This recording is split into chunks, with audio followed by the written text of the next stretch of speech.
Okay, hello. So, what are we going to do today? Nothing, actually. I'm just gonna test things, try to attempt another full recording session. Because last time I did it, the game was too loud. No one can hear me, not even me. And that's like 4 hours worth of recording time and me talking. That's hardly. I can barely remember what I said like a few minutes ago. Not like not less than 4 hours. So yeah, more or less 4 hours, whatever. How do you say that? Never mind. So okay. So our agenda, or rather, what I'm doing, I just finished all the main quests. Area 0 has been completed. Uh, Kitakami's done. Blueberry, not yet. Still need to go to the class, but it's not working. For some reason, the game decides to not proceed. So whatever. It's not really that important. I got all the Pokemon I need there for the upgrades. I already got the starters, so it's fine. Now all the Pokemon I can get. See, I have them all here. So that's fine. Fine. So what I'm going to do is at least clear Paldea. I'm gonna search for the legendaries. There's four of them. So I believe each quadrant of the map, if I'm getting this right. So each quadrant of the map has a ruin. So it's gonna be basically me searching the whole quadrant, trying to find stakes. So there's like 8. Yeah, 8 stakes that I need to unstake, or rather unplug. That's the gist of it. So we're gonna do that. Why am I here? I'm not there. What are you talking about, game? I'm here.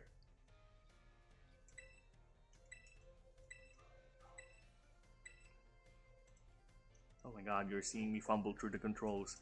So yeah, we're gonna do that. We're gonna search for 8 snakes, pluck them all up, and capture the legendary.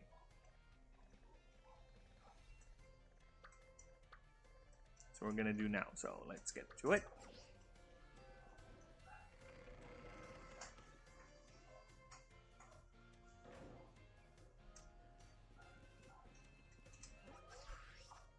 Starting with the home region.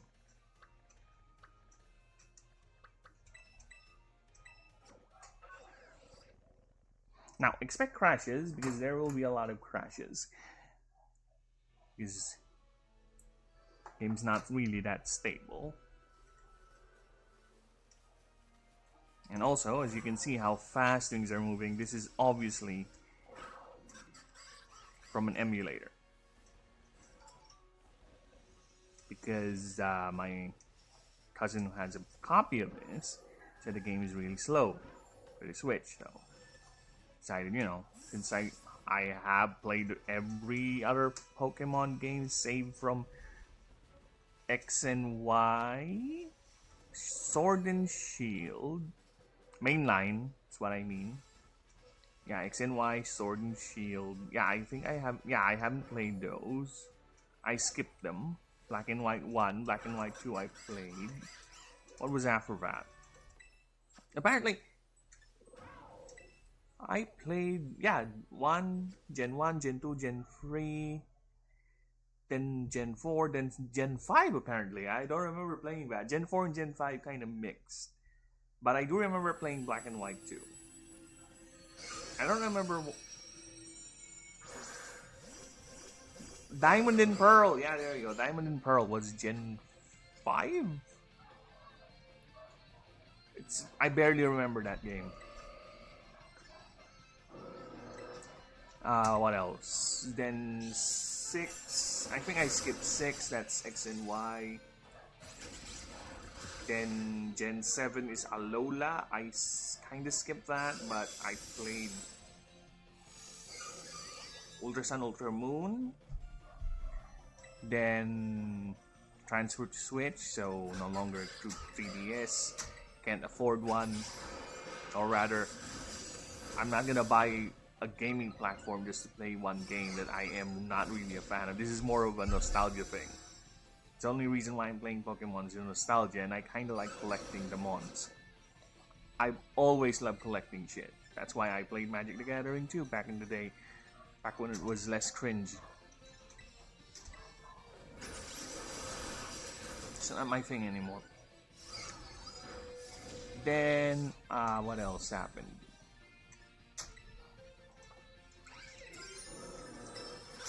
Sun and Moon, then, yeah, the Sword and Shield, yep, never bothered with it. Then what came next? I think that's Gen 8 already, so yeah.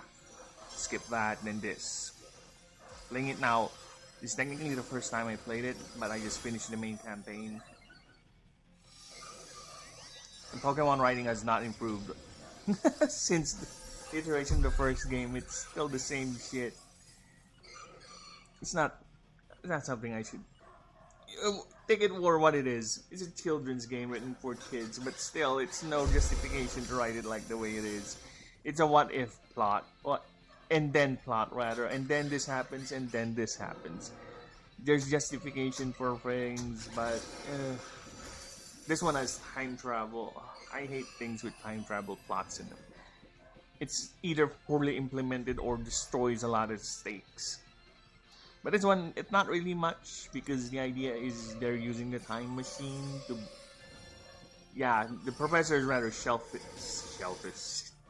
on this one. She tried to bring prehistoric Pokemon on the real world for some reason. She basically wants to do a Jurassic Park. She's like the Hammond of the universe. And kind of first time, if I remember, this is the first time in a Pokemon game that they explicitly said the character died. Yeah, death was involved. Fascinating. So yeah, at least it's not really that world-ending in terms of the universe. And Pokemon has always been inconsistent with its world building anyway.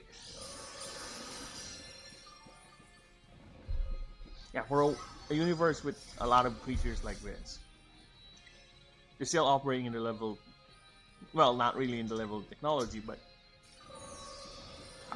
how could the world survive with creatures like this all the time, you know? It's like every other day there's a world-ending plot that's happening in the universe. And I don't know, it's a Japanese thing, a cultural thing, but I just really don't like the idea of a kid, just beating the bad guy, saving the day, 10-year-olds doing this. Yeah, sure, whatever.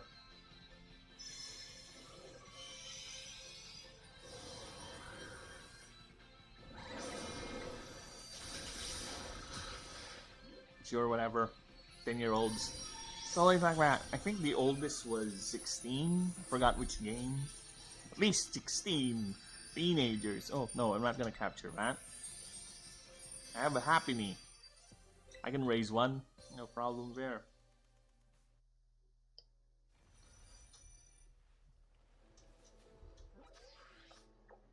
Okay, now for the state hunting. Now, the problem is, I don't think there's markers on the map. The only way you find them is literally just to spot them. Just spot them. And I've spotted several already during my times wandering here. The thing is, I don't know how many are still left though. I guess the game will tell me? I have an idea where some might be. Because I've already walked the surface a lot. So I think somewhere is hidden on a cave, in a cave rather. Yeah, back to Pokemon. Yeah, there's really nothing to discuss with Pokemon writing. It's just a vessel. Things to justify whatever gimmick they have. Yeah, I know, right? It's always what a teen being stopped by a kid, and every adult, unless it's required in the plot, will just stop doing what they're doing just because a kid beat them up in a Pokemon battle. And I don't know if it's ever justified in the universe or in the games, but this world doesn't have any guns or firearms, really. I know there's some sort of implication of an army and in a war with the old version because Lieutenant Surge is a lieutenant, so there's a military, I guess, but no weapons, no nothing. What do they just rely on throwing Pokemons at each other during a war? And if they lost the Pokemon battle, that's it. They'll just, whatever, we lost. Stuff like that is weird in terms of world building. There's some sort of a Pokemon Geneva Convention that doesn't allow the use of any sort of weaponry aside from Pokemon matches. Things like that. And don't throw the "it's for kids" thing. There are a lot of kids media that is more thought out than this. Lord of the Rings technically is just a for kids thing because Tolkien wants to make a mythology for England, for Britain, and The Hobbit was not really that serious too. It was written like a poem of sort, like a children's story. So don't throw that crap at me. That's stupid and lazy. You can make it. Because if they're really not gunning for serious stuff, then why are they involving stuff like death in the series? World-ending stakes. They literally made Pokemon God.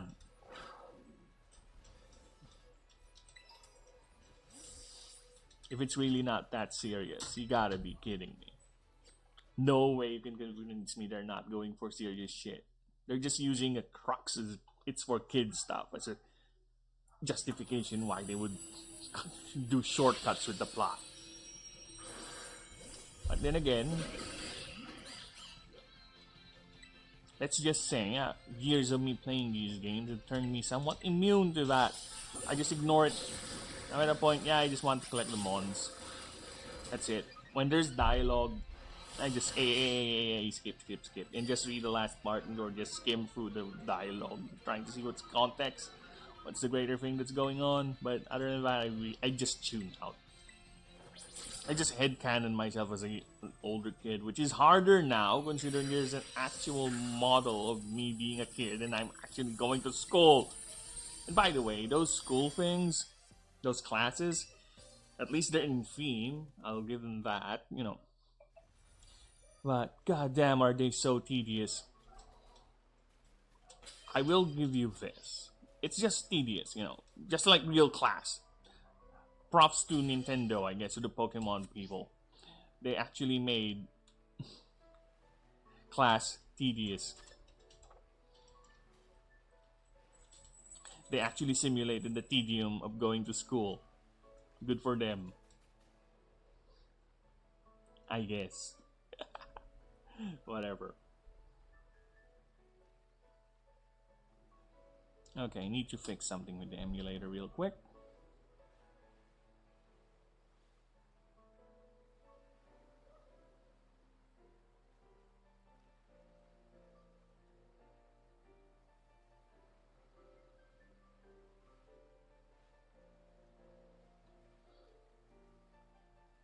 Keyboard and mouse, there you go.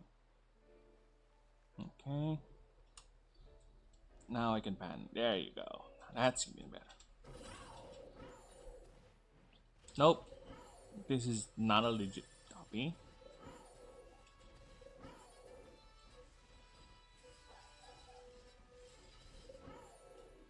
So I don't know how many are still out there. And the problem is the pop-ins. So I have to get real close, at least relatively close, for it to pop up. So I might be missing it in the distance. I just don't know. I have to scour the entire area, basically.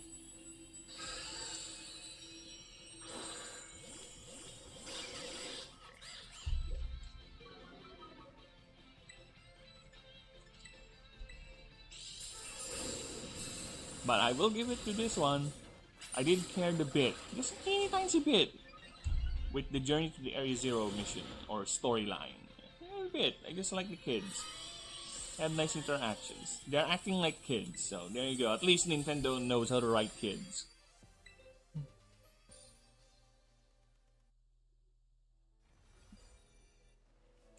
And then, yeah, it's very tropey with the anime stuff, with the over exaggerated expressions and the plot twist and that stupid Clive thing.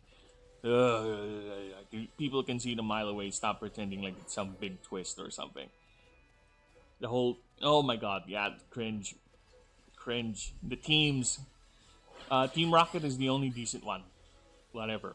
Team Plasma is for all the games I played. Okay, I'm not sure with the other ones that I have not. Team Rocket is the, although the name is weird, but yeah, at least they look like a legit gang. You know, what's next? Aqua and Magma. Oh no, Gen 2 is still Team Rocket. It's still a struggling Team Rocket, Gen 2. Gen 3 is Aqua and Magma, which is stupid. The logic is they're either both of them is either gonna flood the earth to accelerate life, wash away civilization, and accelerate Pokemon life. But what about the Pokemon on land? What are they gonna do? Develop flippers? All learn surf? You can see the dumbness, right? And there you go, first crash of the day, people. First crash of the day. And there's gonna be more of these.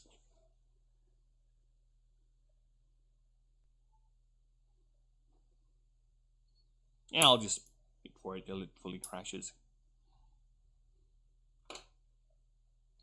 Apply for TikTok streaming access. Oh my god, yeah. OBS.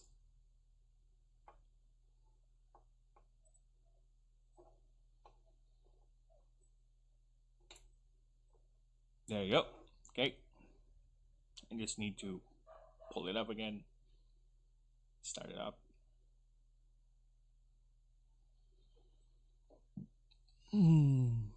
This is a new mic too, so that's why I'm doing more tests. Because my old mic is not really good with. It's not really good anymore.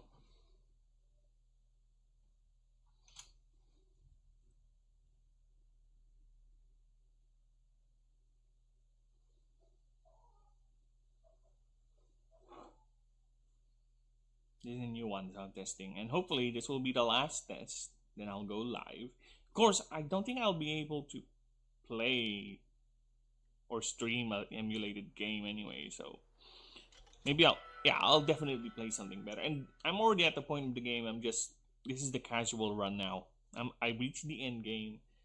There's a Pokemon. There's no technically rematch of the Pokemon League like what you do before. Like before, no more Elite Four record or Hall of Fame records, which is one of the reasons why I really find it annoying and a bit lazy on their part. So why they're not doing that? They should be doing that. It's fine. It adds flavor. It gives the player more attachment to their team. What are they trying to save space? Because it's gonna crash the game eventually because of all the memory it's gonna eat in the cartridge. I don't know what's the logic there, but it's a real shame it's no longer available.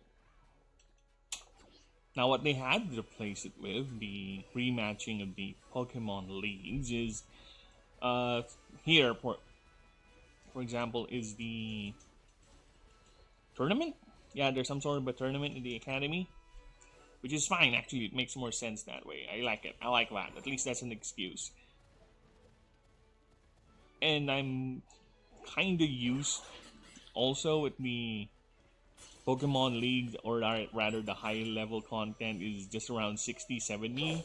And I'm glad they're pushing for 80, 90 level opponents now, so that's good. That's good. Because I'm really not deep into competitive with this one, because I just like collecting them and just playing around with them every now and then,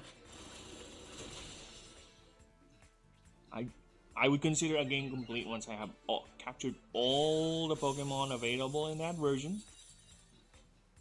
Everything. So, for example, if I ever do, I have a save with Ultra Sun that I have all the Pokemon there, all from Bulbasaur to what's that? Or the last one, Marshadow. Yeah, that one. So yeah, that's basically end game for me. I'll train them up, at least have them fight the Pokemon League once, rotate some of my favorites in and out every now and then, and that's it. Once I've trained everyone, everything, fought the Pokemon League like hundreds of times, I would consider that as a complete game.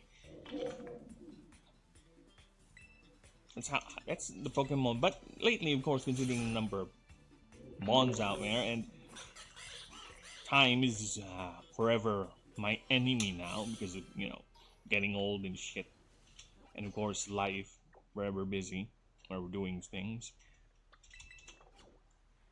I rarely get to do that. The Sun and Moon save I have, I think I only did one rotation. I'm going for the second one, but I just decided, let's try Scarlet and Violet. Then I tried it. I kind of like the open world aspect of this game. I really do. But, but, they need to refine this experience a bit. It's too fucking open. To the point that you can easily over-level the gyms. There's no real order to the gyms, by the way. So, I got 2 gym badges. One from the lowest level gym, and the other one I think is the 3rd lowest level gym. And then I just walked around to the nearest city, then all of a sudden, hullabaloo, I'm encountering like level 30, 40, level 40 Pokemon, and I'm just low 30s at the time with my entire team. I was like, what the fuck is this difficulty scale? It's fine, I guess, but then I found out that I'm like in the mid-level gyms now. There are gyms that are lower than this. Ugh, it's annoying. Pokemon games are really not that hard because you can easily outlevel everything, but doing that in an open world still without considering the possibility of that is ruining a lot of the gameplay. You'll get to a point where just constantly just pressing A, and that's it. No real strategies involved. Just constantly pressing A. And here's an example of me not caring about what these 2 people are saying. Just skipping. I'm just gonna wait until she finishes her spiel, gives me whatever thing she's gonna give me, and I'm just gonna wait for the other guy to tell or give us a clue where they're gonna go next. Look, see, that's what I said with overly expressive expressions. Overly expressive, yes, it's redundant because that's how it is. It's really, really over the top. Yeah, but I know they're working with limited animations, but still, even with full animations, I'm guaranteeing you they're gonna do even more exaggerated shit than this.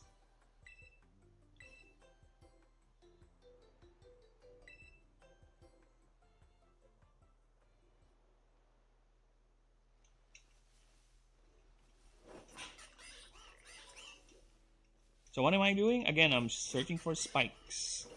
I don't know how many or I already removed, but if my hunch is right, I just need to stick around the general southern area, and I'll be able to find more. Then eventually free the guy. So I don't know how. Again, I already encountered some of them. I don't know how many I already lifted. So I guess the game will tell me if I ever do manage to unlock all of them. Hopefully. Now back to the open world. Yeah, they should have at least made the gym's level scale where wherever you go, since the wild Pokemon there,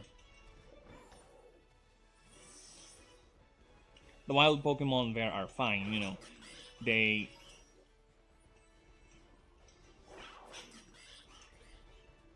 They can train you up or get you the types needed to match whatever weakness the gym has. And Pokemon typing is really become so varied that it's kind of easy to get the weaknesses, the type matchups you need. It's really not much of a problem because a lot of Pokemon nowadays are dual type, and not just any normal dual type like normal flying, poison, ghost poison. Oh, I mean, yeah, ghost poison, poison ground.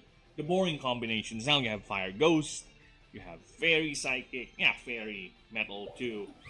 Then you have dark types, and I think they introduced stellar, but there's only one Pokemon who's technically stellar type, so whatever there. So I guess you can kind of say the level of the wild Pokemon and the trainers in that area is your level gate. But still, though, still, have at least the gyms, have at least the gyms match you in level. Because the game recognizes how many badges you already have anyway. Whenever you beat a gym leader, they'll tell you right in your face, straight, you already beaten eight gyms, so therefore you can Pokemon this level will be easier to catch, yada yada yada. So they have that, so they can do it. They can level scale. I guess they don't want to make multiple teams for each gym leader, but then again, we have the gym leader rematch right now going on with my quest. See, gym leader rematch, and this is what I'm talking about. This is a high level gym rematch, and I can go anywhere, and they'll be basically the same level with the same end game team. They can do it. They can. I don't know why they're not doing it. There's multiple factors, of course. I'm not from Nintendo or a Pokemon company or Game Freak or Ember is making the decisions up there. At least level scale that way, because to be honest, level 20 Pokemon, especially wild encounters, and trainer battles are really not that hard to overcome, you know? There are a lot of ways players can game the system, so to speak. Yeah, but they'll be stuck in one area leveling until they, 130 or 100. At least you have the time investment involved in doing that, right? Only, maybe to move slowly up through the areas. But at least have their gym battles are supposed to test you.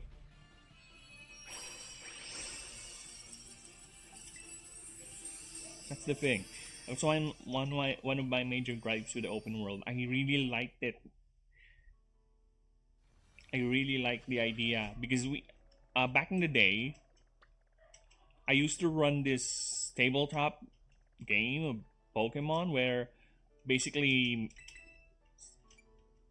my brother and some of his friends, technically they're my friends too, but they're like 2 years younger than me, but doesn't matter. And kids even younger than that because eventually my that venture will expand. What I did was think of it like D&D Pokemon. I have a set of rules. I have based on the cards will be the actual Pokemon they raise, they level up. I changing forms and learning additional attacks with the for example, there's the Bulbasaur card, right? The 40 HP leech with leech seed. That's the level 1 version or level 5 or whatever it is. Then it will learn eventually a new move after a certain upgrade because there's no real way to track the levels there for me. A much more easier way is for them to earn experience points and just spend the experience points. That's the way I made the game to upgrade the Pokemon. So they would spend like, for example, one battle is 1 experience point. So after they accumulated like 10 experience points, they'll be able to upgrade a Bulbasaur to learn a new move. Then it will be the other Bulbasaur card with the other move. There you go. That's how I do it. Same for evolution. It's up to them. I'll tell them how many upgrade experience points it requires for them to evolve Pokemon. Yada yada yada. They can upgrade the HP. everything. So it's really fully customizable. Whatever your Pokemon is, D&D. The only limit is, of course, the cards. So players need to be economical with that. Yeah, because of that, I spend a lot of money buying multiple copies of of every particular Pokemon. Of course, technically, I need four for the decks, but of course, when yeah, my sessions run around 4 players, so plus the gym battles. So I need Pokemon for that too, gym battles and trainer battles. So I need like 5 at the most per copy. It's fine. Eventually, we had fun, the rule sets and everything. So back to my point. The way I set the world is actually they can go anywhere. There's no real blocks. Of course, they start in Pallet Town. Then they walk around, wherever they might go, whatever. It's the map is basically a copy of the games. However they go, whatever challenge gym they want to challenge, because what I did there, the badges, since there's no levels, what I did with the badges is it grants certain passive buffs to the trainer. Because not only the Pokemon levels up there, or rather has abilities or upgrades that trainers do. So, for example, if you win this, because that's another thing, you can re-challenge the gyms as much as you want. It's not just for the badges, because every time you win, you get the perk. You get a charge of the perk. For example, I believe what I did was for the lightning gym or this lightning badge. What I did was you get to add a modifier to the Pokemon attack of your choice to have a paralytic effect. Stuff like that. So, and you can challenge any gym you want, but to enter the league, challenge the Elite Four, you need to have all 8. So it's basically you choose how you approach sort of strategy. It's very open world. You do you. Then when Gen 2 comes along, introduces the Johto map, of course I'm gonna copy it, and I copied it. And now it's even a bigger open world because they can either choose the starters for Gen 2, start in the Johto map, and just run around there. Other players start in Johto, other players start in Kanto, whatever they want. Then Gen 3 comes along, then I really didn't copy the Hoenn maps. I just basically every starter is available, and they just need to choose where they want to start because the map is already massive by then. So that's that's how I did the open world basically. So they can do that. They have more resources than I do, and I did it with pen and paper.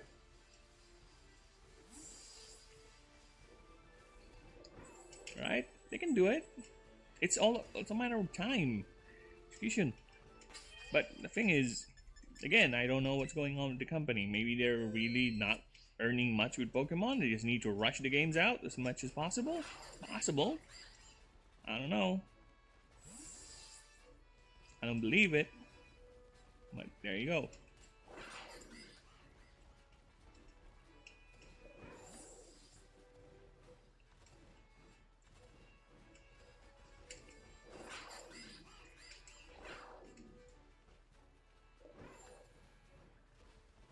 Okay, I need to do something. I need I need to adjust something. I just noticed there's no wild Pokemon showing. I think I know why. I think I know why because I'm running the game so fast. It's not catching up to me. So things that should spawn is not spawning because yeah, I need to restart this. Then I'll continue my rant over this my pseudo review first impression of this Pokemon game.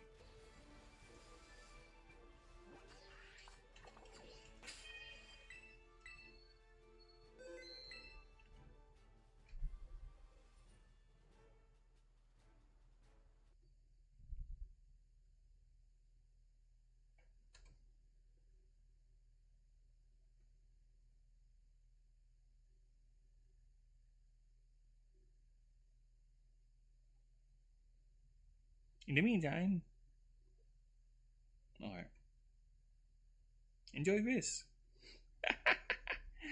It's default.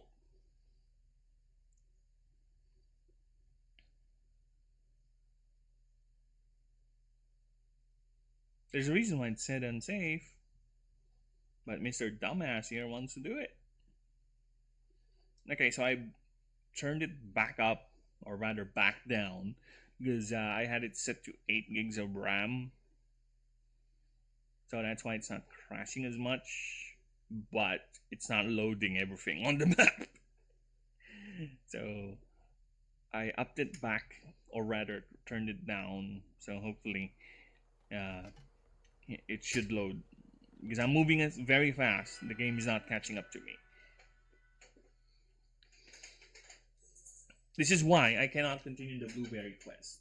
Because every time I initiate the so-called class, nadir class, to the coastal biome thing, it doesn't work. For some reason, it's just stuck like that, forever loading. Just a black screen. You can hear the background, you can hear it happening, but nothing. Nothing's happening. It's not going forward now. Oh, look at the grass. This is gonna hurt everyone's eyes.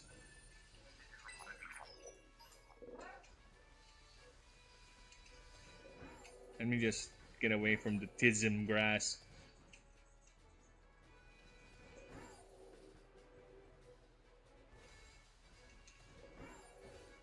Is it gonna be all the grass? Oh, shite.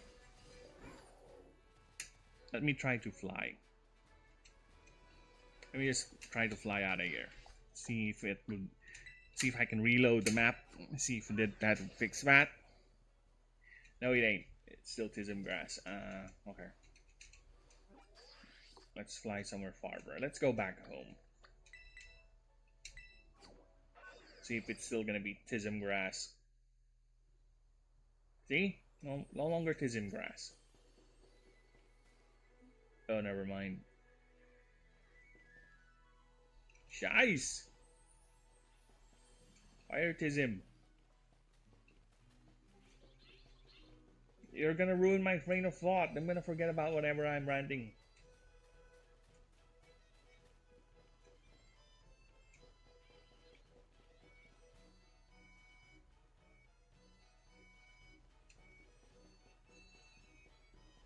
Hmm.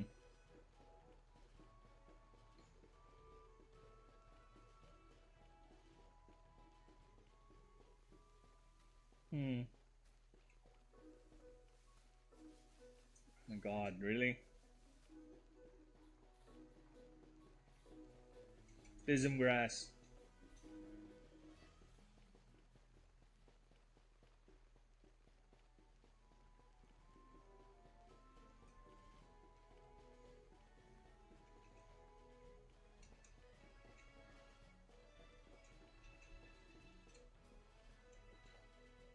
Okay, I need to adjust things. Back to the stream starting soon screen.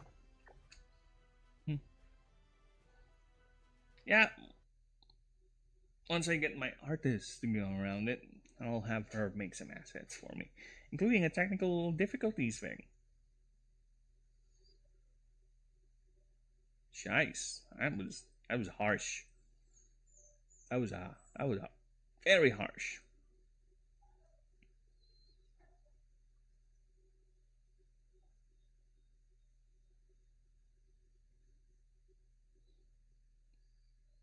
Can't. Maybe this would fix it. I don't know. Let's try that again.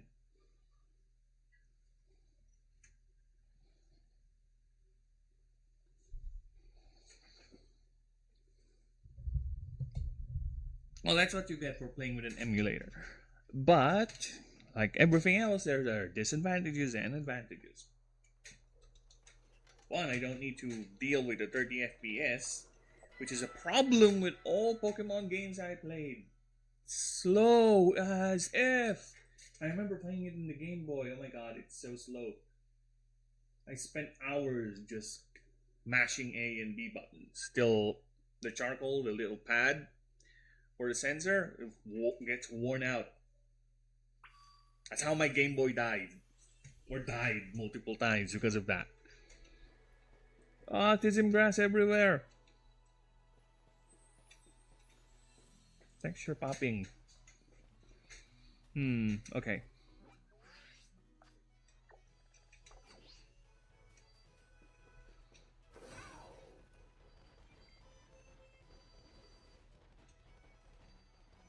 We are gonna soldier on. Okay? We are gonna be like the Pokemon champion that we are and persevere. As long as the oh my god, really. As long as Pokemon are spawning and assets are loading, I don't care about the Tism trees, okay?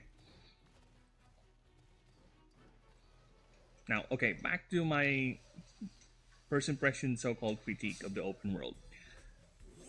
Which again, I adore. Another thing is density. As you can see, it's wide open spaces, right?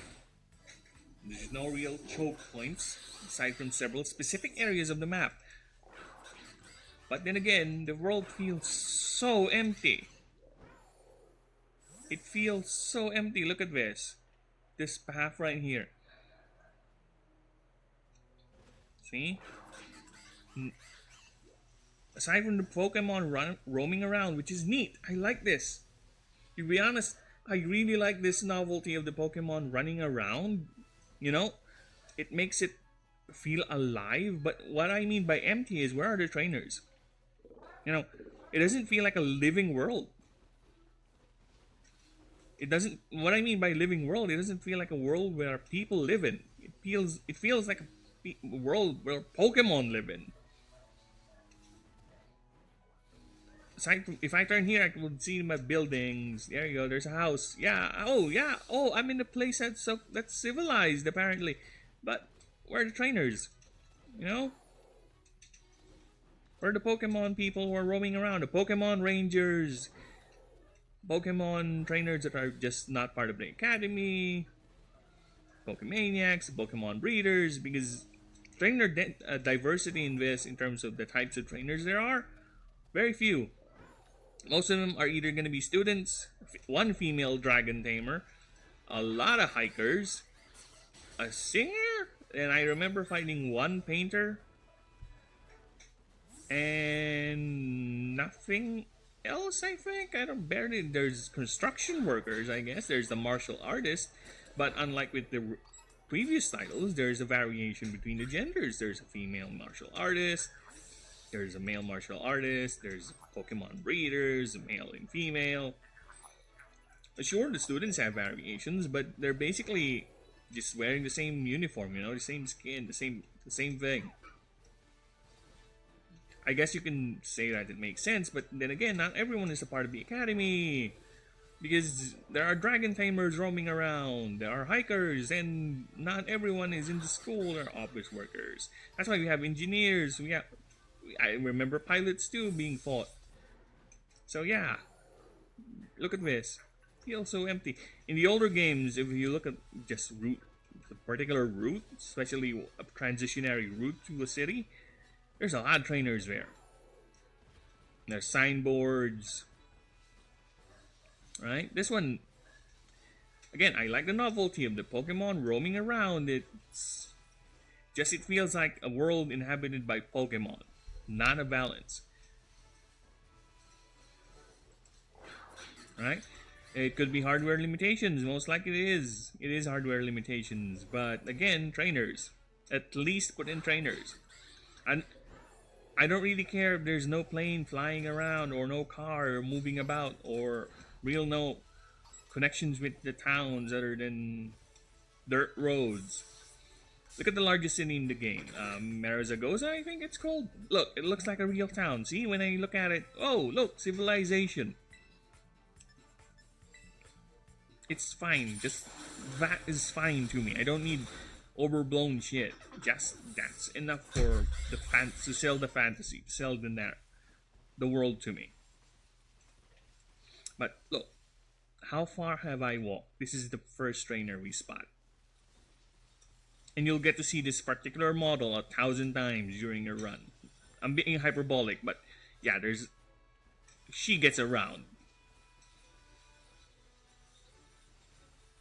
See, in the old games, you get like 3 or 4 trainers already on that path. You can see them. And also, funny thing is, which is not really a flaw or anything, which I kind of like because the game will tell you anyway if they haven't fought the trainer yet. They, considering this is an open world, wherever you go, they'll spot you.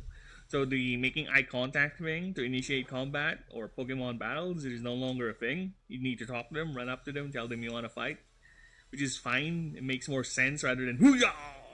Time to battle! We have locked eyes. It is now a Pokemon battle." Then what if you just locked eyes with a random passerby? I don't have Pokemon. Too late. I already unleashed my Pikachu. See, stupid.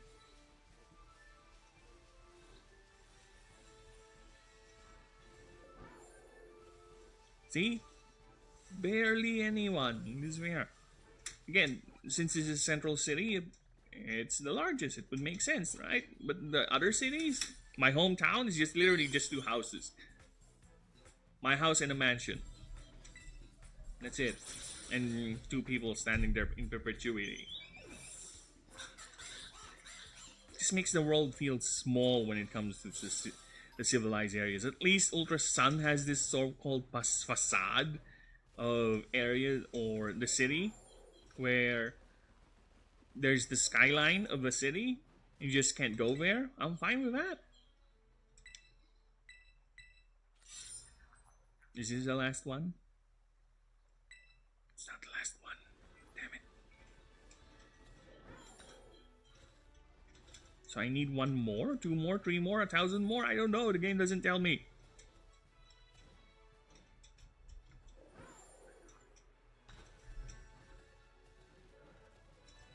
And why can't he fly? For balancing, I guess. He just glides. While in the opening he did flew. So yeah, I guess whatever.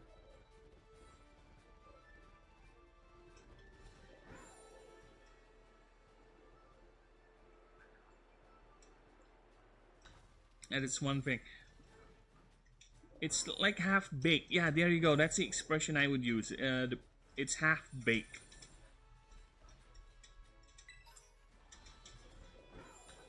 They have this neat idea for an open world. Again, I have not played Sword and Shield, so I don't know how it works there.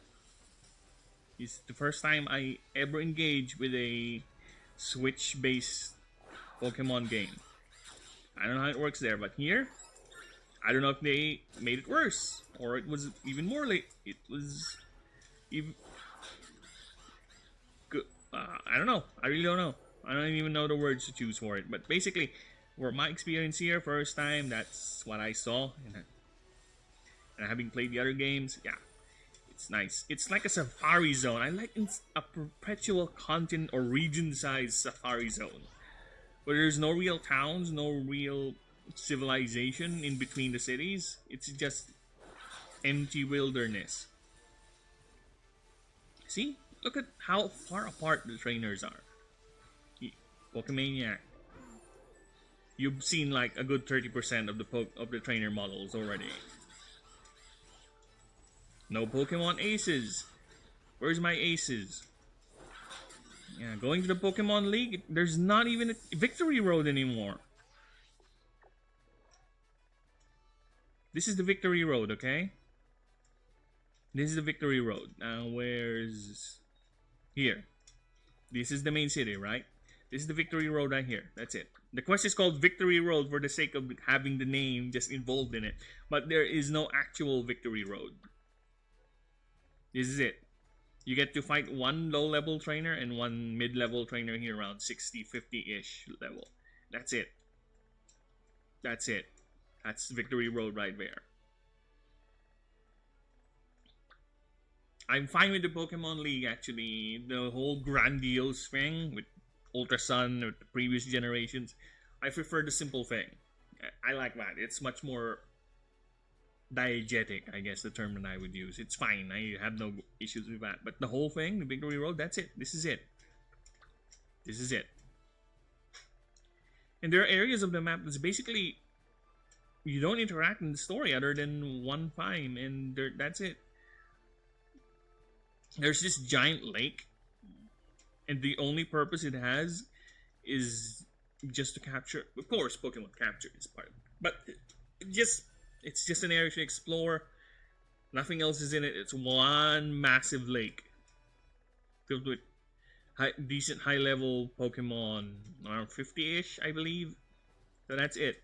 I don't know what else. Maybe I'm missing something with this, but that is it. It's one massive lake. There's a Titan encounter here, and that's it.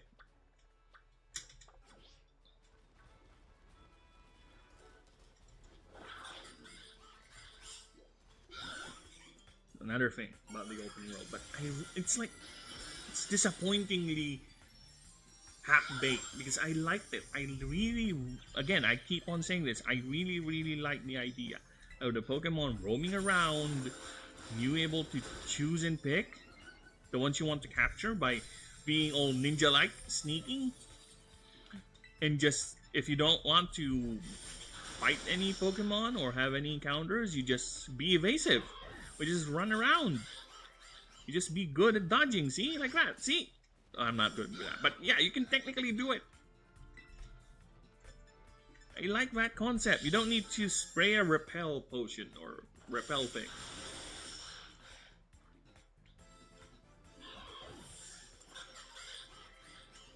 Like I said, this is a massive one region size safari zone. See, look at that Krogunk. Look at that Krogunk be chilling.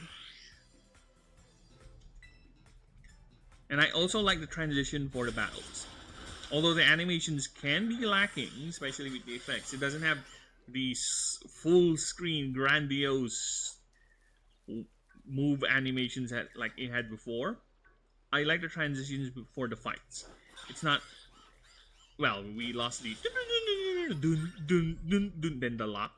We lost that, but this one is much more quicker, and it helps a lot when you're training and you're leveling your Pokemon, because when you're doing that and that neat animation plays for like 170 times, that adds to the grind. It's unnecessary. It's good for like novelty's sake, but this is a grinding game in certain respects.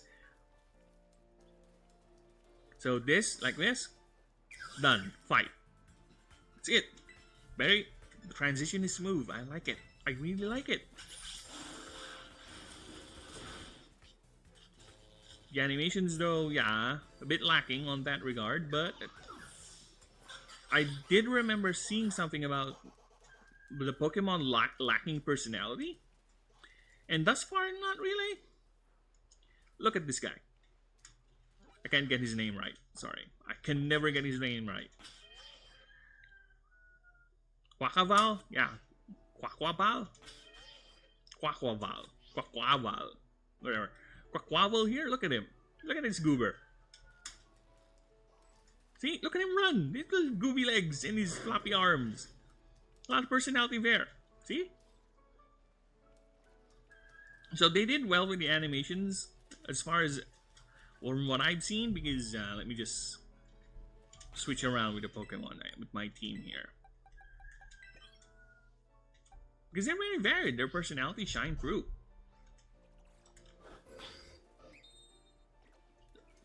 Look at the Galad. Yeah, he's small. He's a midget Galad. He's small. Yeah, that's another neat thing too. Pokemon size variations. I like that too. Again, it adds more personality and more things to consider when capturing Pokemon. I wish they will tell you outright though. Not, you don't need to go through some guy in the main city to tell you the height. I know there's an app that will eventually let you know, but come on, does it really need to be restricted for the end game? See, look at that guy. That's him resting. Oh, Psyduck, stop being a Psyduck. See?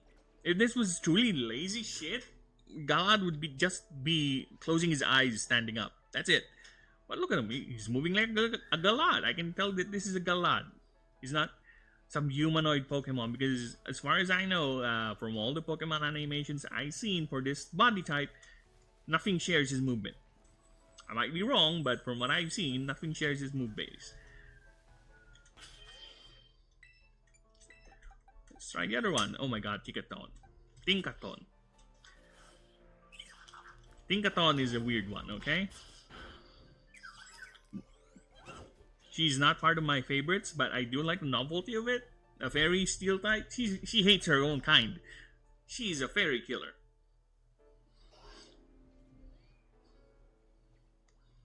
She outmatches a lot of fairy Pokemon. Unless there's a fairy fighting type I'm not aware of, or a fairy fire type, or a fairy ground type. Maybe, but from what I've seen thus far, she's the fairy killer.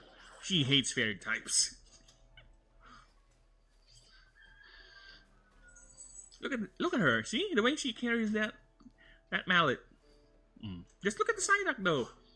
That's a good example too. Look, that's a Psyduck right there. I can tell it's a Psyduck. The Chottle, yeah, and the Krogunk. Look at that Krogunk chilling. Again, Pokemon animations are fine. It's just that the problem is the game at this state. This is like Gen 9. There's like 900 Pokemon in existence. This is why I think they should really invest more time when making these games, because I can see the passion with the Pokemons. Pokemon animations are amazingly done, or at least well done enough. And we don't have all of them. Especially me. I played the loop of this game, which I explained earlier, is me capturing them all. And I can't capture them all. There's no Weedle, no Caterpie, I believe there's no Onix, which is odd considering Sword and Shield has a Steelix. And it's already running the same graphics kind of, or rather animation style. So I don't know what happened there. Why there are no Steelix here? Look at that Masquerain. That's a Masquerain right there. Before I saw Masquerain moving, animation-wise, I don't know those are wings. Those little diamond things on its side. I don't know those are wings. Apparently they're wings.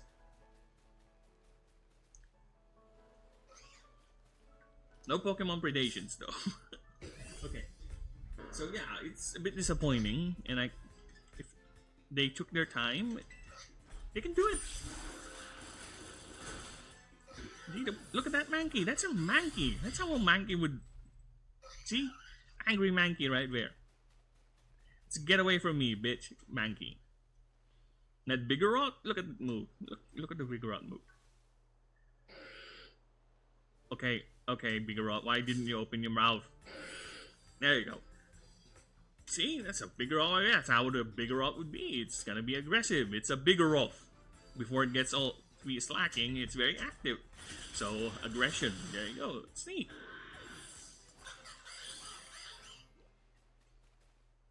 You don't need over-exaggerated animations because these are animals. At least make them move like animals and whatever certain behaviors you have associated with the creature. That's fine. See, look at that. Oink Oink, I think the name of that new Pokemon right there. Looks like a pig. Probably smells like a pig too.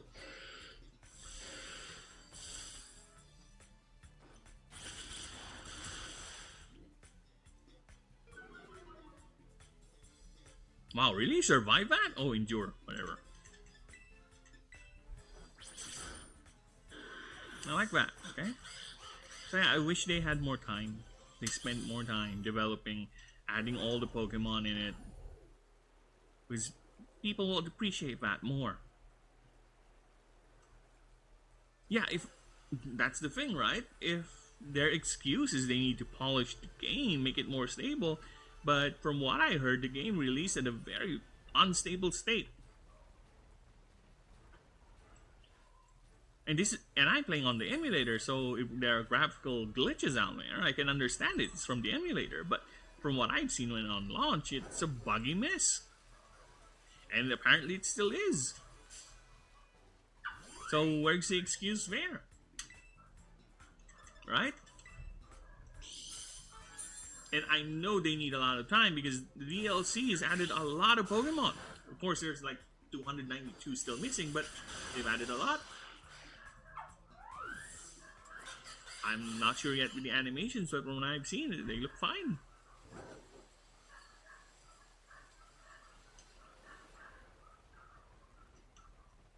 I'm in area 5. Why am I in area 5? You get out of here.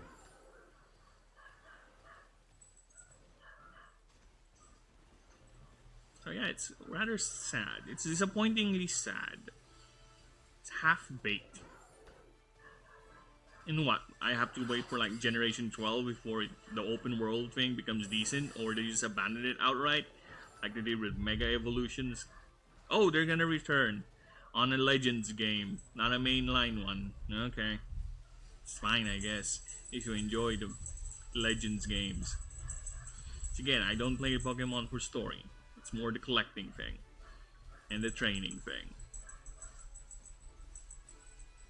And now, because they introduced the open world and this, this whole Safari Zone thing, I like it. I want this too because I like the aspect of hunting the Pokemon. Yes, I'm gonna use hunting. Of hunting the Pokemon. Look, if I were ever to be searching for a Zigzagoon, I just saw one there. I just beeline myself to it. I evade everyone here. Yeah, there you go. See, if I don't want to fight, I just run and evade. And that's where Pokemon sizes come. No, because you can't see them. So you're prone to ambush, but still, you can do that. And get! Sorry, my cat is doing cat things. Get! Really sad what they did real. It's half baked. Again, I will say it, it's half baked. And yes, I'm rambling because again, this is not scripted. This is things coming out of my ass.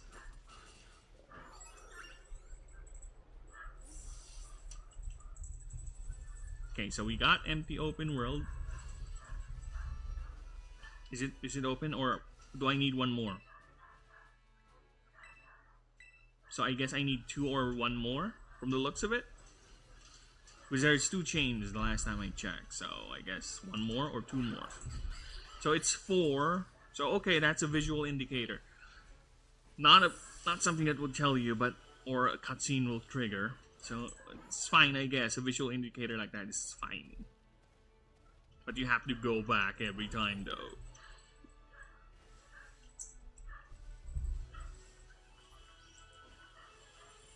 More trainers, the open world needs more refinement.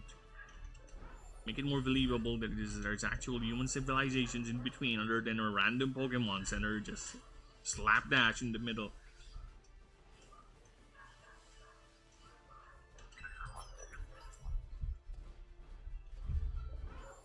Because yeah, it also makes the regions look so small.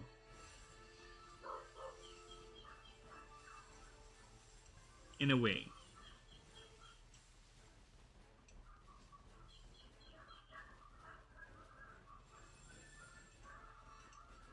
Sorry. I'm looking for anything that's violet. Violet and glowing on the ground. Okay, so I've done the open world. What else? Yeah, story writing, whatever. It's Pokemon, it's cringe. Gonna be forever cringe.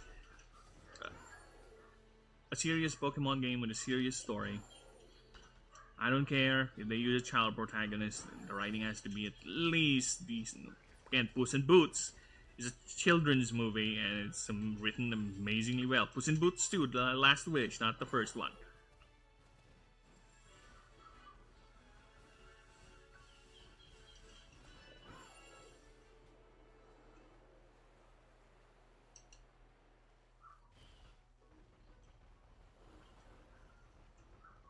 If I were a Violet Spike, where would I be?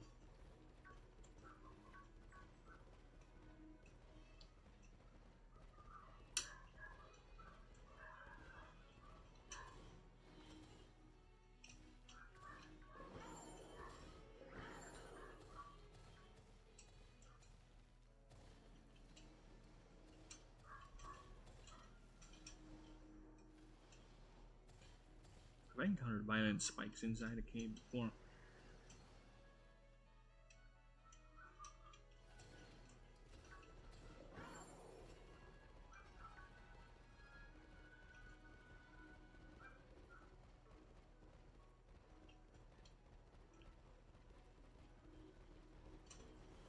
sad thing.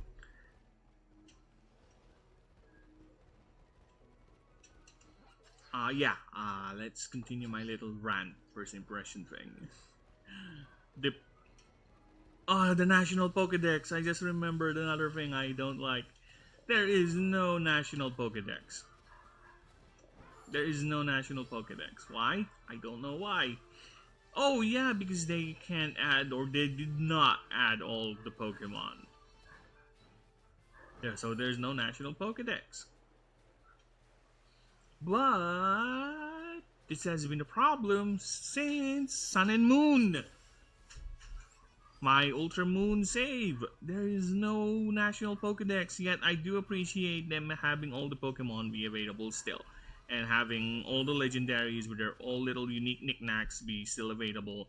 So you can use the Tarian forms, the Gensec cannon things, the Deoxys form switching. So at least they made that effort fair. But no national dex. Why? Because the Alolan dex is a Rotom dex with a unique look. It has this neat thing that every Pokemon group, like every evolution line, has their own page, which is neat. Here it's like catalog thing. Let me just open the dex like this. Oh my god, really? This is the dex. This is how it looks. So whenever you capture Pokemon, it has this cute little picture of it. This is uncaptured, so that's how it looks like. So see?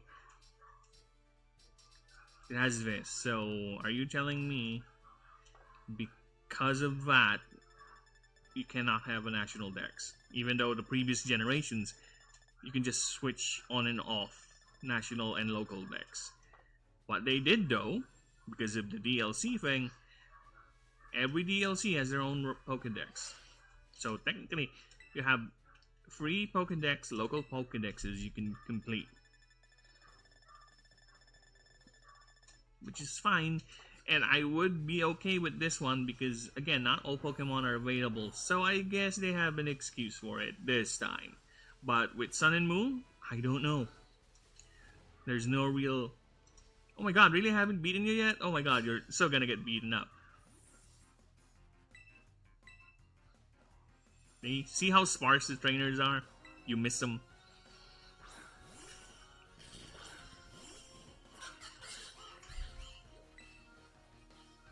I kind of like the combat music too in this one. The gym music too is kind of neat. The Elite Four one is kind of forgettable. But the trainer battle music and the gym trainer music, I like it. Not something I'll put into my playlist, but I appreciate it playing.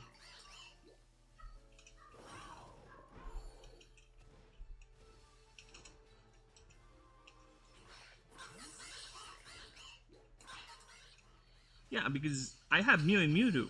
Don't ask how I got them. Because this is again from an emulator.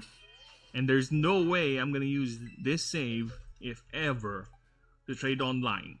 Because this isn't from an emulator.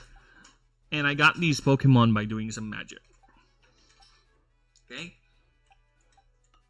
Got Mew and Mewtwo, but they have no dex entries.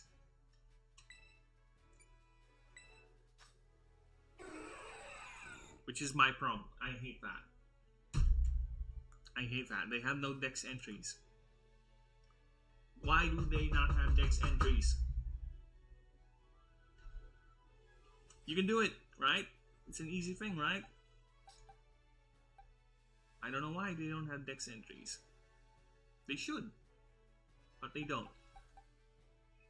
So whatever, I guess.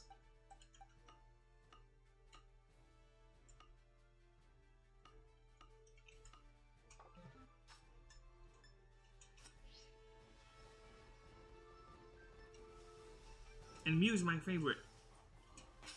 This little goober here, this little fleamy thing, this little pink thing, this floating fierce pink thing is my favorite Pokemon. And I don't even know when was the last time they have included this bugger in a Pokedex.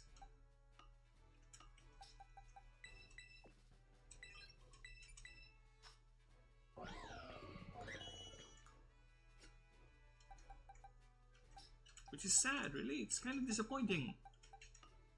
They can do it. You know, just add a so-called national dex for this generation. It's a free update. People would appreciate it. Trust me. A little goodwill will go a long way. Your hardcore fans would love it to death. Your casual fans would appreciate it, and thus possibly turning them into hardcore fans. But no, they didn't. Whatever. Like I said, disappointingly sad.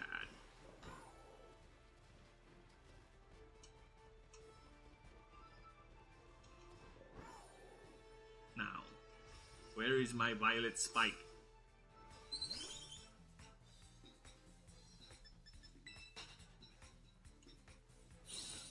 With the gimmicks, the Terra thing, I kind of like it. Actually, it adds some more depth to the combat with Pokemon battles. As much as I love Mega Evolutions, for me that's a gimmick compared to the Terraization or Terra thing. Because when you Mega Evolve, it just boosts stats and changes in ability, which kind of adds certain layers, but not all Pokemon has that. It's only a select few, and it's mostly fan favorites. And they usually are the final forms. Okay, at least with Z moves. Z moves is another thing I kind of like.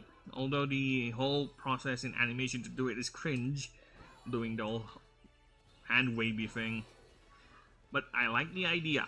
I like the idea of Z moves because it's a move that's technically going to consume the PP or power point of the move that you're gonna call off or gonna replace it for that particular hit or that action, and it's a powerful version of a move, which is nice. It adds options. Also, it takes in an item slot.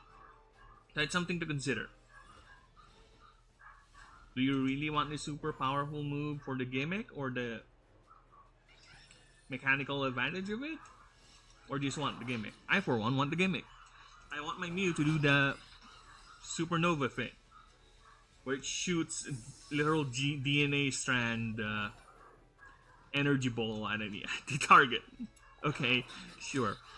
Now back to the Terra thing.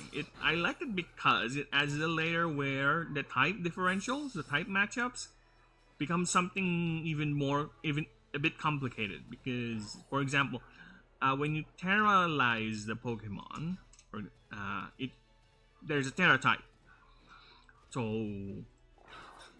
my Quaquaval terrorizes into a water type, which is fine. It's a water type, so it terrorizes the water type. It doesn't really change the matchup, right? So it's fighting a grass Pokemon, an electric Pokemon, it's the same. Of course, there's a boost, like 50%, I think, power boost, which is okay. That's neat. That's a good advantage. Or no, it turns the hit into like the same value as much as a critical hit or a super effective hit. Like 2 times, I think. So yeah, there's the value there, but the greatest value of it is the type thing, because there are ways, or there are certain wild Pokemon that you can capture that actually their Terra type is different from their inherent type. Like you can get a Grimer, it's a poison type, but its Terra type is Psychic,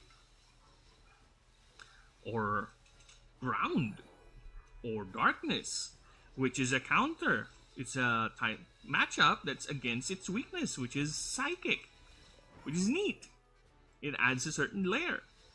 The Pokemon that takes advantage for the most of it are Pokemon who have varied movesets from different types.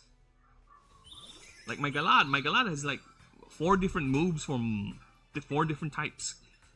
Unfortunately, its Terra type is just Fairy, but whatever. But you get the idea, right? It's neat. I like that idea. What I don't like, much like the Z move, the whole thing is fucking cringe as hell. Let me just, for visual aid, okay, come here, Luxio. Look at this. This is how the terrorizing thing. Okay, so it's only 1 per fight, and you cannot use it again unless the script demands it until you go to a Pokemon Center. Okay, that's neat. It's a very good thing you can consider. You have to consider. So when you terrorize, see, it tells you the type it's gonna affect. So it's gonna apply the super effective thing, or rather the boost. Okay, that's neat. So this is how it looks like. This is why I hate doing it. It's cringe. I do it for the advantage, but not really the aesthetic. Look at that. Why is there a fountain? Why is there a fountain? Why do you give my Quaquaval, who's already flamboyant as it is, which is amazing, I like its design, but why does it have a crown? Why the crown game? Why the cringe crown? Oh, you think a water spout is fine? Other Terra gems are like, what, balloons for flying types? Which is okay. A literal axe embedded on the head of your Pokemon? A chandelier for fire types? Or candelabra, whatever? A giant ghost for ghost types? The psychic one, it's fine. The eye thing. A chandelier of edginess for dark types? Why? Why?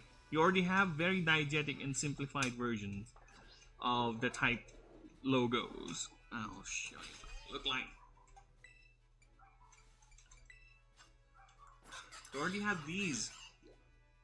The ice one is kinda like this. The ice symbol or triple axle to indicate the type. Kinda like that. Can you just make it as simple as that? Why do you need to go all flamboyant? Or for it's kind of hard to identify too, especially for the first time you encounter it. Normal types. You wanna guess what Terra Gem for normal types are? Hmm? It's a bleeding diamond. A diamond. How is that normal types? I guess it's clear, it's white, but a diamond is just, it's not just known for its luster, its shininess, but for its hardness. I would assume that could either be a rock type or a steel type or something like that, but no. That's normal. Rock type is the Parthenon, which is okay, rock, I guess. Made of marble. I don't know, they just love to make these weird design decisions sometimes. At least I can watch the scene move. I can tolerate that. With the crystal, with the Terra thing, with Terralize thing, with those weird foreheads, I guess it plays into the theme that this is Spain. The whole, I don't know. The Spanish culture love wearing weird hats? I don't know. It's weird. Doesn't look good, especially for a super serious, super angry fight, and you terrorize into one of the goofy gems like flying. Okay, this is the fight of my life. I need to win this, otherwise the world will end because this crazy AI is doing shit. And I terrorize my flying type Terra Pokemon, and he has balloons on his head, while super serious music is playing on the background. See how it takes you away. Doesn't look good, huh?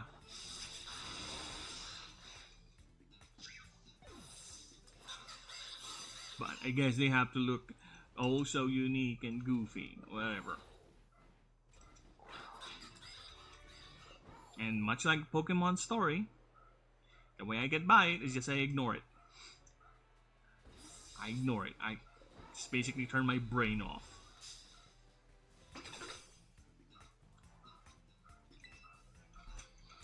I'm very tempted to just Google this. But no, I am not. I'm gonna roam around till I find a violet stake on jutting from the ground. And just yank it. I think I need one more, at least two more. So yeah, again, I like the implementation of the Terra thing, the Terralizing thing. It's a neat mechanic, much less gimmicky than Mega Evolutions. Because I think there's a couple of Mega Evolutions that actually does change the type. I believe Mewtwo changes his type from Psychic to Psychic Fighting, And yeah, psychic fighting for the X version, I believe. Y is just a psychic type. The Charizard X changes him or adds him darkness, so he's fire darkness. He loses the flying. So that's neat if they can do that. One thing here, there are no Pokemon forms, I think. Oh, Paldean Wooper. Okay, my mistake. A Paldean Wooper. Okay, there is one at least. But I do like the idea of Pokemon forms too. It makes sense considering this is a massive world and these are animals. Of course, certain animals will have subspecies. That's fine.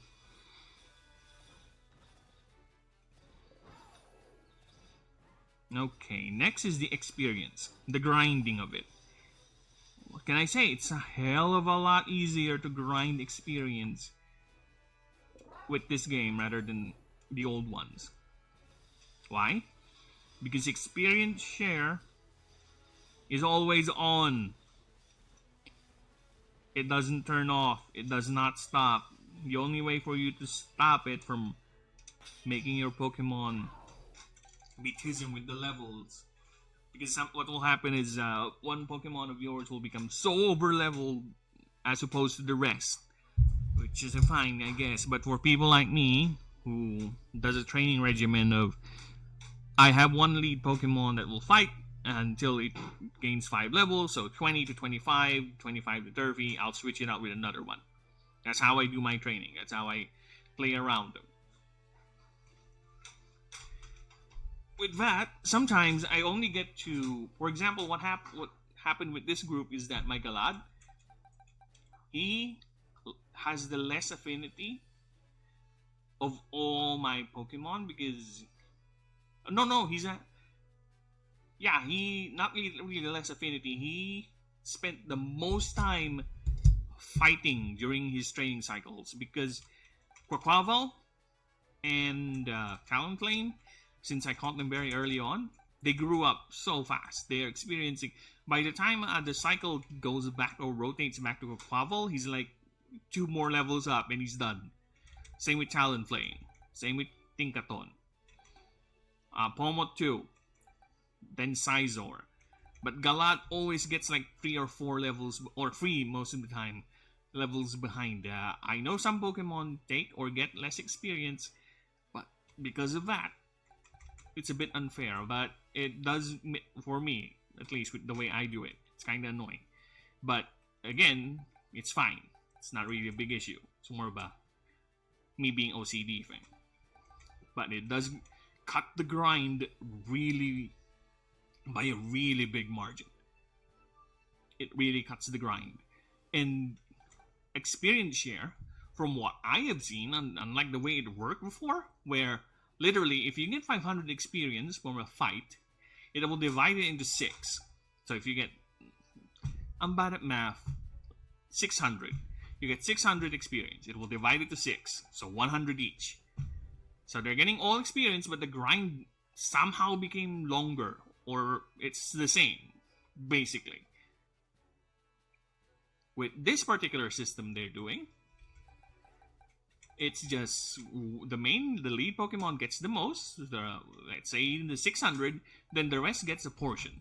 Not a portion where it divides 600, but rather it cuts it in half, like everyone gets 300. Somewhere around that amount. Could be half or 30%, something like that. So he gets 6, Quapple gets 6, then the rest gets 300. All of them. Regardless. The only way they will not get experience is if they're fainted, if they're knocked out. But other than that, they will all get the same number of experience. And only one is different, the lead. So, yeah, it really cuts the training, the whole leveling up thing, very, very hard. Very, very, very, very, well, very. Never mind. Again, rambling. Okay, so rare candies. There's still rare candies here, but because of the terror raids, which I believe you saw me fighting Pokemon solo with a group, so massive ones with a group, you get these things. So these, because the terror fights don't give you experience in the normal sense, what they give you is these. This is what you get in terms of experience. So it's like rare candies. So this is another way to mitigate the grind for levels. Affection, though, which is a neat thing they carried over, and it was technically expanded, I believe it's Sun and Moon, where if your Pokemon is really fond of you, they would either do more crits, they would shrug off status effects, uh, or just basically survive a potential or a guaranteed fatal or rather fainting hit. So that's neat. They carried it over. The problem is though with the experience share thing is that sometimes it becomes unfair where your Pokemon doesn't get as much combat time or affection as you would normally do. Because that's the most common way you're gonna get affection, or your relationship builds up. There are other ways. There's the picnic thing. I believe there's a type of Pokeball that increases that. There are other ways, but most of the time, what you're doing in the game is fighting. So unless you're really gonna target one Pokemon to be affectionate, I guess you can do that. But the most simplest way, or the easiest way, without going through all those loops, is just doing the fighting, which at this system is kind of hard to do it.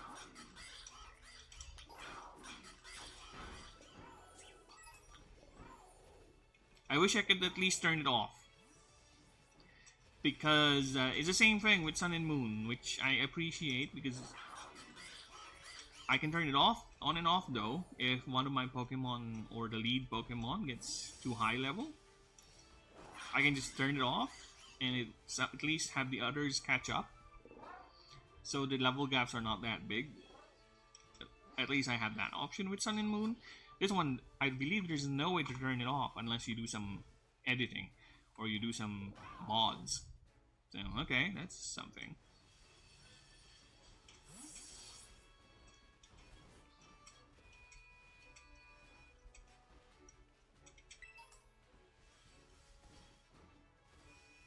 And I still can't find that violet thing.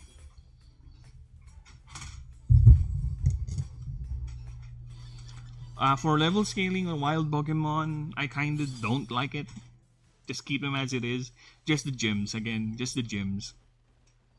Gyms and trainers, maybe, but the wild Pokemon, I prefer them low level as much as possible because, again, I like the novelty of raising Pokemon. And poor guy, I haven't fought him yet. He's gonna get his poor little low level ass handed to him.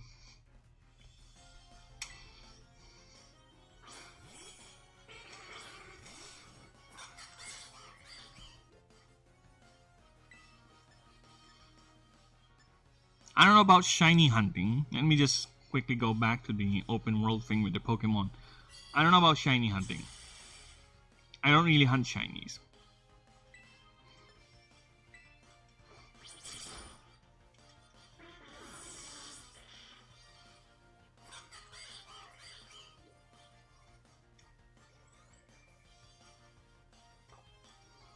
So yeah, I don't really hunt shinies. So I don't know if it's easier or not. But I think it's easier because it's easy to despawn the Pokemon. That you just run a few steps. The moment they don't come into view, they despawn. They just turn around and go back, and they'll respawn. So it's kind of easier, I think, because I already got 2 shinies, and I'm not even looking for one. I guess I'm either lucky or just the way they implemented the. What the hell is this?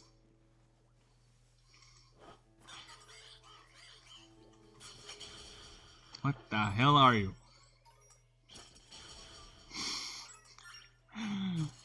Okay, Palkia, you need to fix the universe.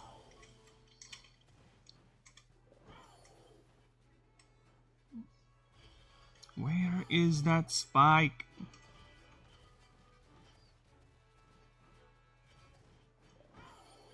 I don't even remember the spikes are hidden in caves.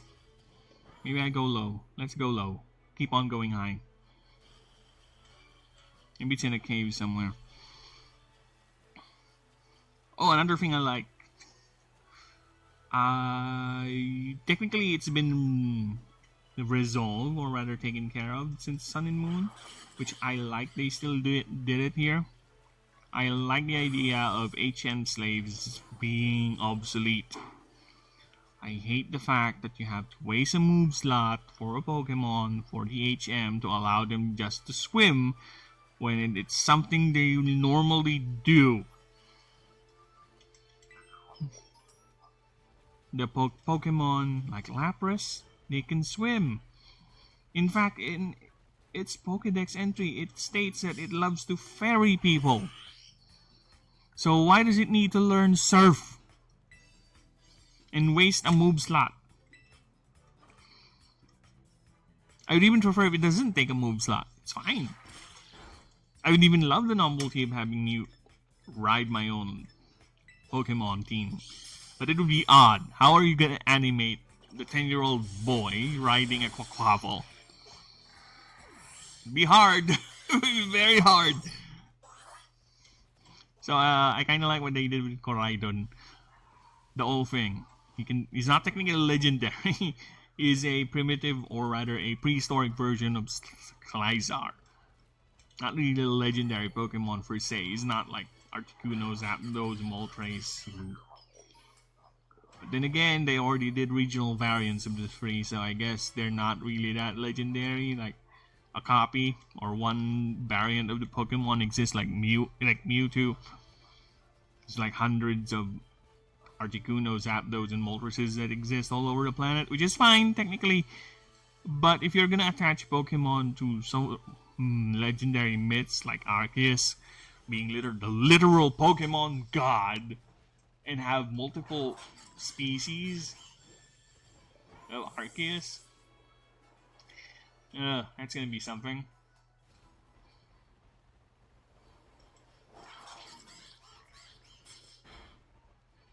Yeah, the Reshirams, the Kyurems, they should be at least one copy, one creature.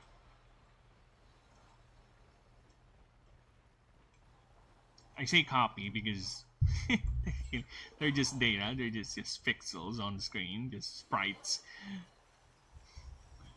But yeah, one creature. Because you're already in the fantasy world, come on. It's it's fine to have features like that. I love the idea of the primals, where there's the Kyogre was once powerful and just became weak over time. Keep that. Keep one Kyogre. That's it. That's Kyogre of the world. That's no more Kyogres exist. If that Kyogre dies for some reason, there's no more Kyogres. Same with Groudon. Same with Rayquaza. Dioxys. But there's Articunos, Entei, Raikus. I guess you can have multiple. It's fine. Since they don't really play, they're not really that powerful in terms of how they are.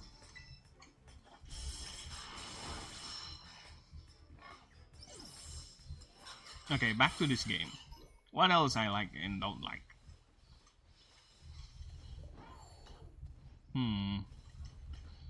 I covered mostly everything of the battles.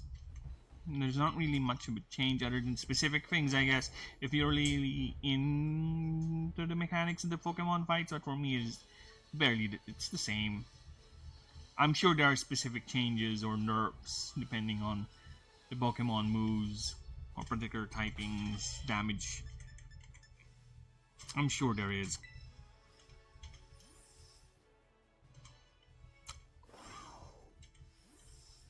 Oh yeah, leveling up the grind. Aside from those berries things, those candies, are having a Pokemon that have high affection, I think, also boosts the experience they're getting. That's one thing. And also this. This is how you get. There's no more breeding, by the way, in terms of. This is another thing. They're animals. I know it's a kids' game, but can we kids know that when a male and a female dog get along, they get puppies. We don't need to shield them from the fact it happens. Stop with the idea that grown men and women in the Pokemon world don't know where baby Pokemon come from. Stop it. It's gonna kill me if all of a sudden there's this weird Pokemon that's actually the one that's delivering the Pokemon eggs. Don't tell me it's Delibird. Which is stupid. It's just a very, very weak explanation why Pokemon of different species but same body types can breed. For me, it's fine. They're basically, it's like, I guess you can count them as breeds, and Pokemon species with the same body types are not that distinct enough. You can justify that. It's fine. You don't need to throw this reason that Pokemon eggs we don't know where they come from. It's fine if you're gonna tell it to a kid, but on an official Pokemon school where adults do enroll, yes, there are adult students that I can fight. There's literally called an academy student, and they're adults. There's one trainer who's like 86 years old, and he is a student of this academy. And you're telling them you don't know where Pokemon eggs come from? They just find them in the basket? When there's obviously a male and female Pokemon in your party? Come on. I know it's a kid's game, but you don't need to show the two Pokemon humping each other. Okay? You don't need to go through that explicit. And you don't need to also tell me that adults also believe that it's the Pokemon lore that these animals don't do it. Which is... I hate it. It's cringe. It's dumb. It's fine. Okay? It's fine. And yeah, now that rant is over, let's go back. So this is how you get eggs. No more Pokemon breeding, since experience is very easy to get. Very quick to level up, so you don't really need a daycare. So what happens is, your group here, you're the breeder now, basically. So if your Pokemon are really close enough to each other, eventually all you need to do is just wait, run around, do whatever, talk to your Pokemon, give them a Pokemon wash, which is one way for you to increase the affection for the Pokemon with you.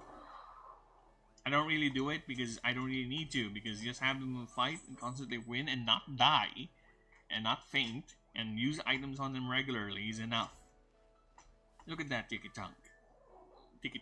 Look at that. That's full of personality right there. She's sleeping on the hammer. Yes, Koraidon, yes. See? Look at that. See? Look at Sizor. Sleeping like that. Of course he's a badass. Like Galat. Badass Pokemon sleep like that. They're badasses. It's what they do.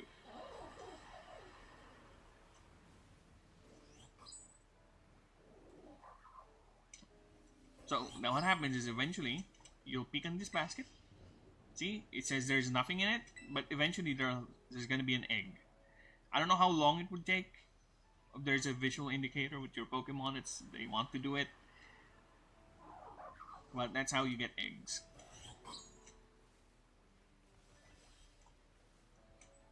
Okay, now this is...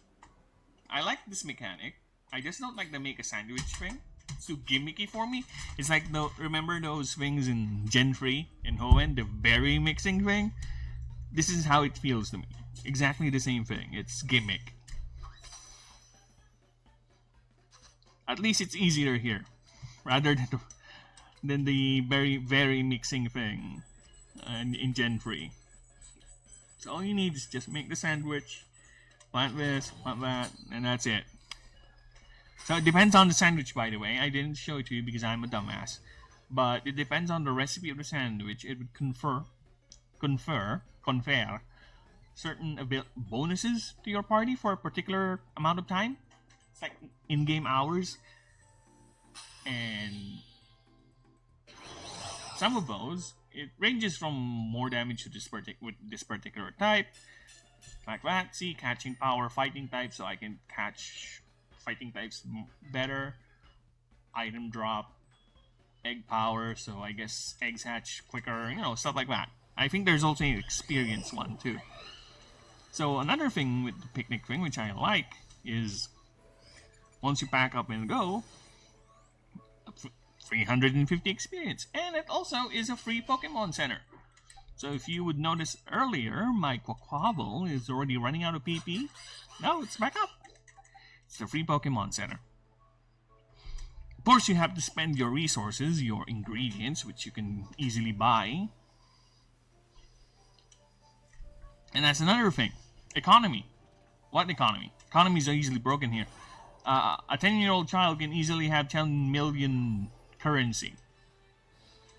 It's easy. Just by walking around, you can become a millionaire, a billionaire. That's how the grift is in Pokemon.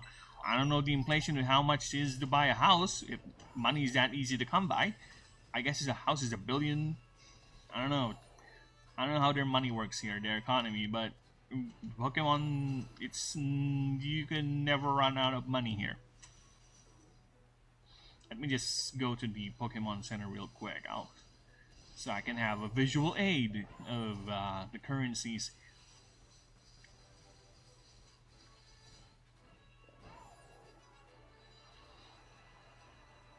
And also, yeah, it's really very, very, very hard for you to run out of money because there's a lot of items. That's how they compensated it, with the lack of trainers. They compensated it by having, I think, daily reset item drops. So even though you already combed this entire area, come back the next day and there's still items that you can just pick up and sell. See the glowing thing? That thing resets every day, I think. See, that's a berry right there. Or it could be a potion, a Pokeball. In Kitakami, I'm getting like full restores, max potions, hyper potions, ultra balls. So you can never really run out of money. You just need to walk around. And also, when you get to buy, although also I like the bulk buying thing. That's good. So you can buy multiple things, and you don't need to start the conversation every time. That's good. I like that. So yeah, for example, I'm gonna buy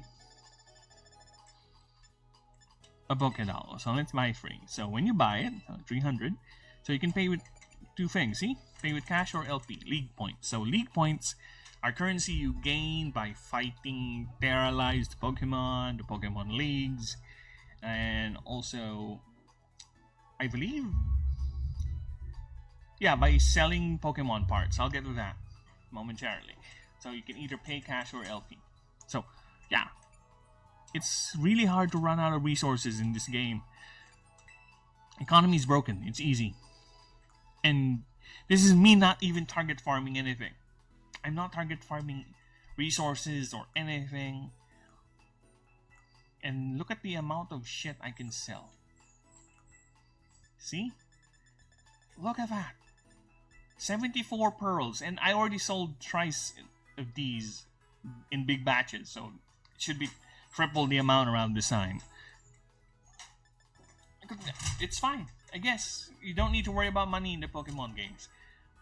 Which I know, Ultra Sun and Moon, the way it's set up, I did have a time there where I did worry about money a bit, but the restaurant thing is broken. You pay 1,000, you fight trainers, and they give you prize money, which I can easily double, earn like 1,000 extra or 1,500 Pokebucks, whatever you want to call the currency. So yeah, economy is broken there too, but not as much as this. This is me just roaming around. I'm getting a lot of this. I can never run out of resources. And also, when you beat Pokemon in fights, they also drop parts. And they call it ingredients. So, you would viciously tear off a Tropius leaf. Sorry, I'm being hyperbolic, but that's how it appears to me. You would beat a Seviper and have it lose its fang. A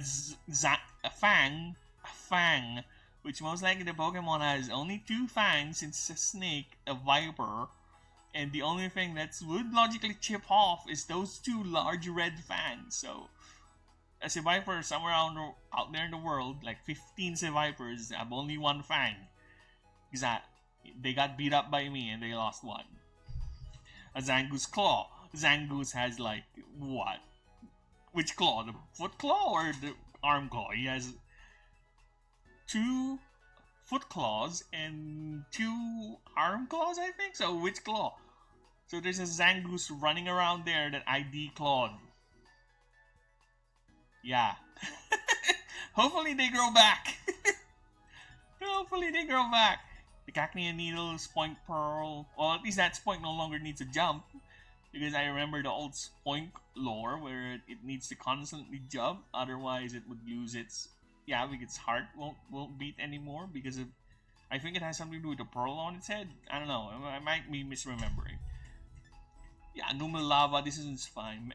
How do you harvest a Meditite sweat? Do you just dab it with a tissue paper or cloth or something? Sable Eye Gem. Which gem? The one on its eye or on its back? Hopefully it's the one that's on its back, not the eye. Makuhita Sweat. It's the spores is fine. Circuit. I don't know. I like the idea though. Memeing aside. Memes aside. Jokes aside. Me riffing on the names aside. I like the idea. I like the idea that you can get these and you can craft. You know what they're crafted for? You know what they make? TMs. Which I kind of like too. I like this because it allows you to consider. You just don't get a TM and that's it. All your Pokemons will now be moving forward. All have Toxic. All have Psychic. All have Psybeam. Technically you can still do that, but at least there's a cost. Because you can craft this by using these. Which is fine. I like that.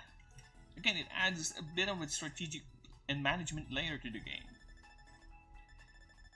Yeah, they're not infinite use, they're one use. So if you use it, you have to craft it again, which is, again, fine. I like it. I like it that way. Again, there you go. But, in terms of economy, there's other things I can sell. I can sell these, see? Some sick fucker out there wants a delivered parcel. Undelivered parcel. I guess someone out there in the world won't be getting his delivered parcel. Hopefully it's not important.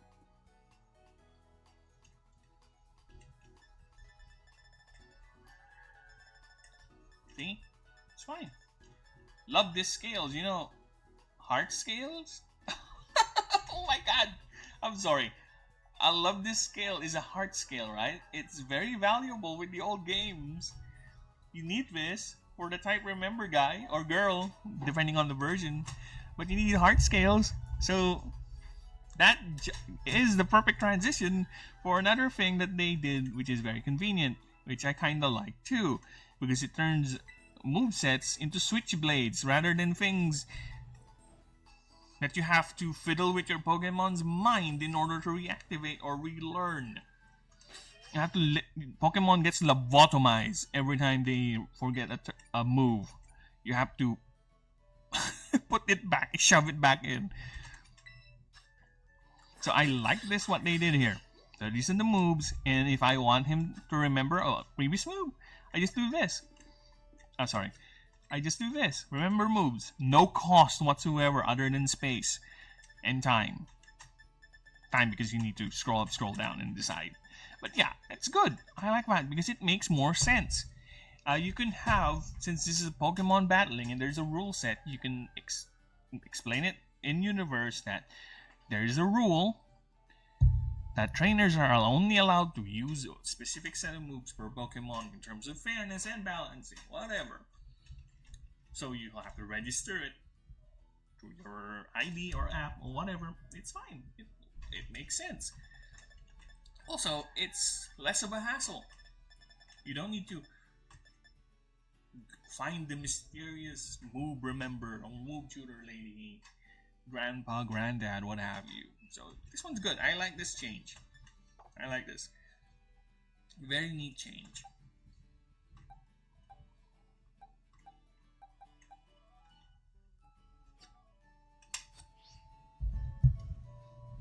Heart scales, though, have been degraded to just love these scales because you don't need them anymore to remember moves. So yeah, whatever, it's fine. I like it that way. It's better that way. I mean, it's better this way.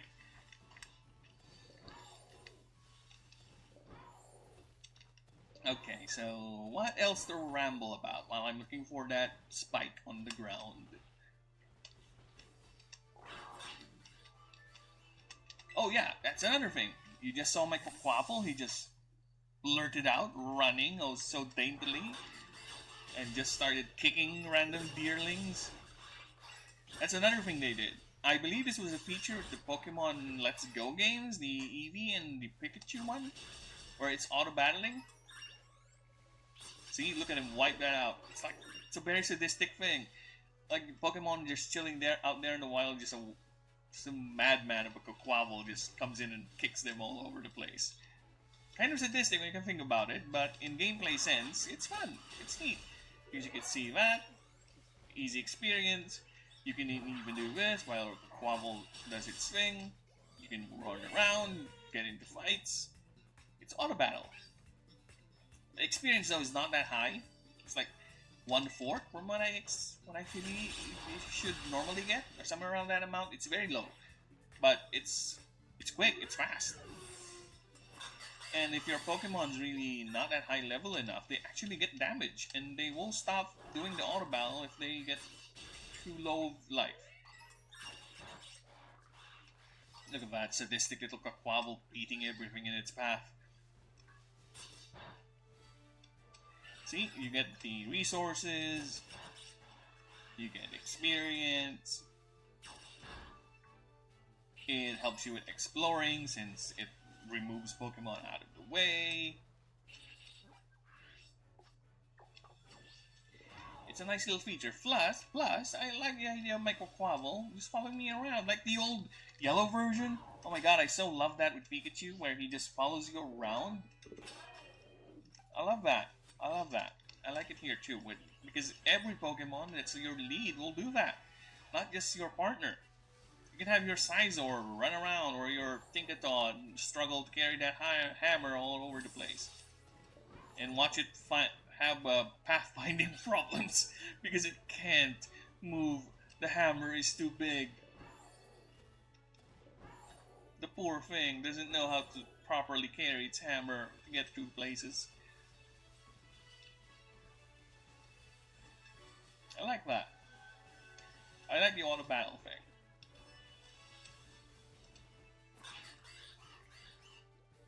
Plus, it's not just auto battling, it's also auto fetch. If you are not in the mood to get items, or the item is on a ledge that you can't reach, or somewhere under there's water and and your core item doesn't know how to swim yet. Let's see if I can find an item here somewhere. So, okay, I can't find anything. I think I already cleared this place out. So, okay, for example, there's a Pokeball here. Oh, there you go, there's one. See that glowing thing? So I'll unleash my Quavel again, and there you go. It picked up the Figgy Berry. It also picks up items for you, which is neat. I like that. Which also ruins the economy, but still, I like that.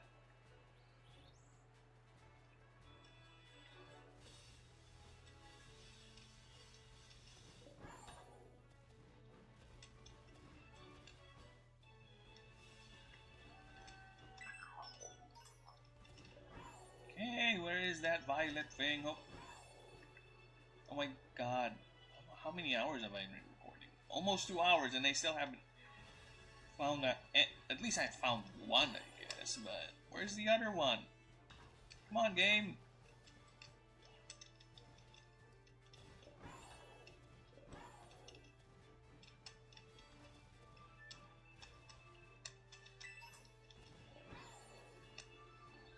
Where's the other one?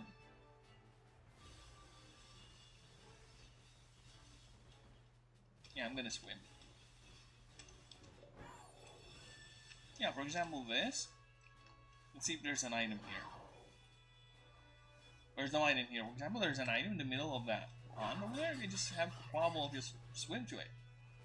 And yes, they put the effort too. Some Pokemon, not all, Scizor with wings for some reason can't swim. He can just fly over there, but he doesn't, so whatever. Talonflame can fly. He flies over there. But yeah, you can do that too. It's a neat thing. I like that. Adds utility to the Pokemon. I kind of miss the rods though, so that's one thing. They removed. There are no more fishing rods in the game. You don't need them because the way you catch water Pokemon, you just see, the Quillfish is already there. The Magikarp is already there. You just need to go near them to initiate the battle, or you can just do this. I don't know what the commands are, but on my keyboard, you can do this. See? Just throw the ball, and there you go. Combat initiated. I was aiming for the Magikarp, but I guess the Arrokuda decided to ruin my example. So I'm gonna do that again. Okay, so let me do that again. So, Buzel. Stay away from me, Buzel. Thank you. So you aim, just get a respectable distance. Because some Pokemon are either gonna flee when you come near, or get Chansey, or the Wiglet. So yeah, you see? Throw the ball. Magikarp gets annoyed, initiate the fight. Some Pokemon are up in the trees, so you need to do that too. Or, like the Windgulls over here, flying up in the air.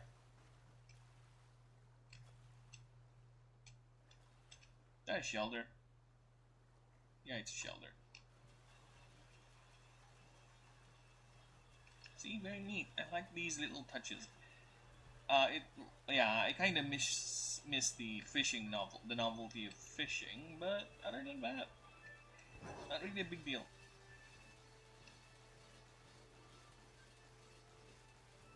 So I am guessing the other spike is somewhere in the deep ocean, or rather in the far ocean, far sea of the deep ocean. Don't ask how a Shelter is floating, but sure, it does that. But at least they swim backwards, using the shutting and closing of its shell as a way to propel itself. But it floats. See? Oops. This is one thing I hate about the ocean. I don't know, it's either I'm moving too fast, most likely, but they just spawn out of nowhere. Pokemon animations again, fine. Again, we did lose the bombastic effects, the full screen effects became too isolated, but I can see why they didn't do it that way, because considering how the transitions, how the attack animations transition or the fight initiates, and the way the arena is, it's not an isolated load screen, it's wherever you are. It's disappointing, but fine, you do you.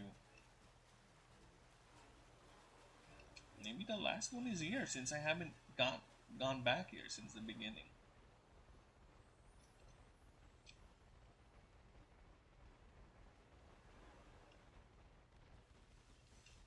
I doubt, but one way to find out, I guess. Ooh, Pokeball. Literally, a Pokeball.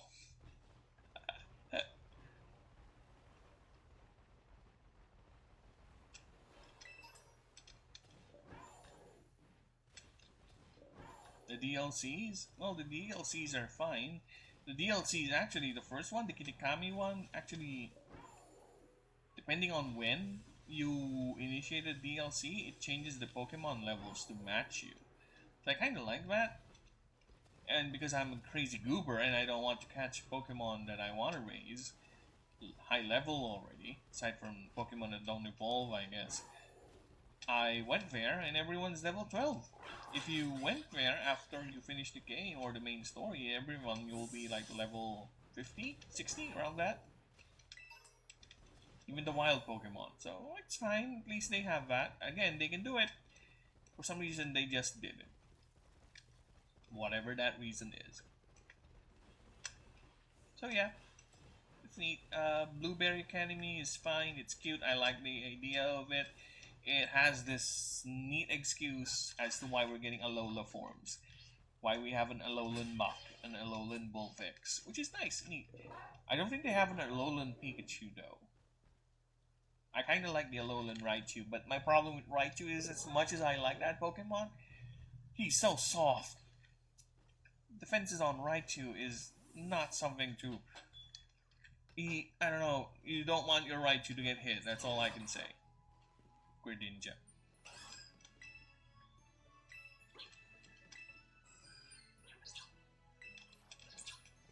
Oh, this is my rival's house.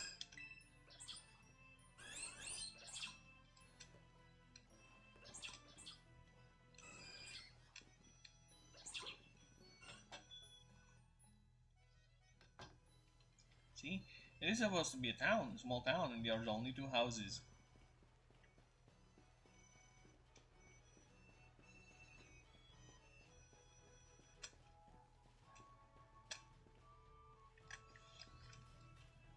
Look at that. See that goober there hanging? You need to throw a Pokeball at him to initiate the fight. That's neat. I like that. Or you can just have Koraidon run to it and knock him off the tree. That works too.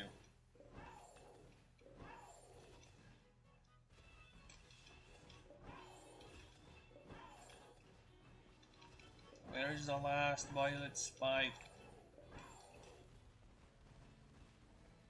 Give me that spike.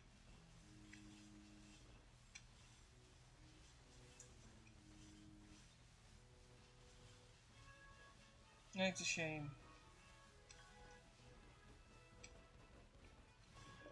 I kind of don't like the gimmick thing. I guess it depends on the gimmick. Since again, I like the idea of Mega Evolutions, but it is a gimmick, and I like they're bringing it back, bringing it back with a new game. I just don't like it's a Legends game. I've seen gameplay clips of the Arceus Legends thing. I don't like it. I like that they're mixing up the formula, but the formula of the Pokemon games. But personally, I don't like it.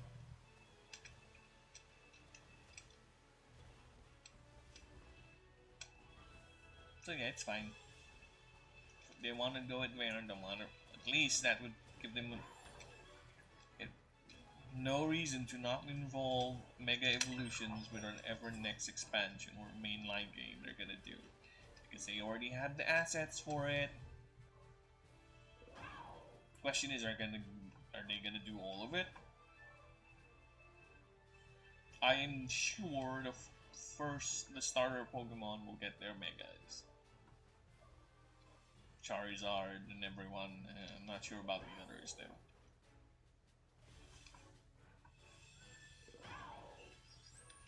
Ah, Spike. If this is in a place that it's very obvious, I'm gonna hit myself.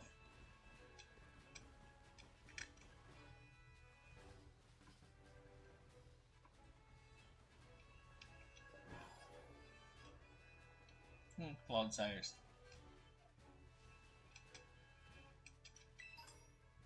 See? A nugget.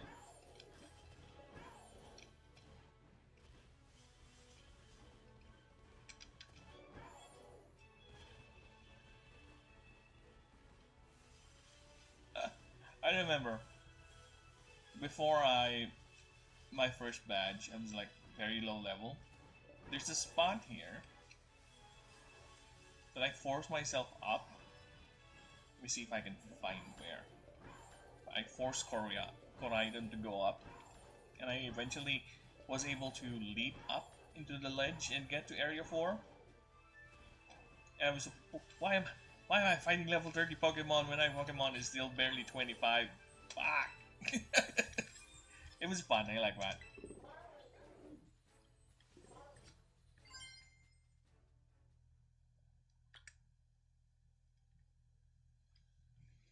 I was tempted because I saw Slingu walking on the ledge, so I have to get up there. I have to get that Slingu.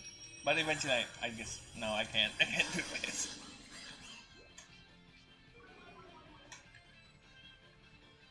See, that Terra Gem is normal. Doesn't look normal, right? It's a diamond.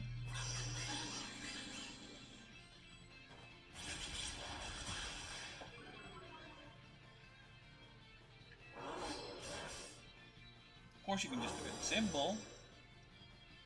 Yeah, that's a lousy excuse, huh?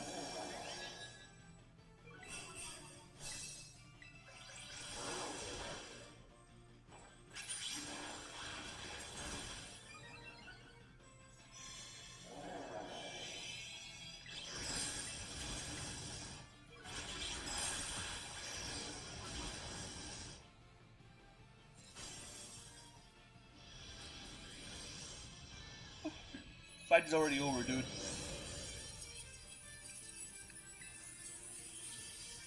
There you go. And see? All the loot. Again, economy in this game is boring. I don't even see any other uses for berries. I think they're just either you just keep them or sell them or use them. Yeah, I don't remember having any other use for berries. Maybe it's something else. There's something else you can do with them. I just don't remember. Or I just didn't engage with it, I guess.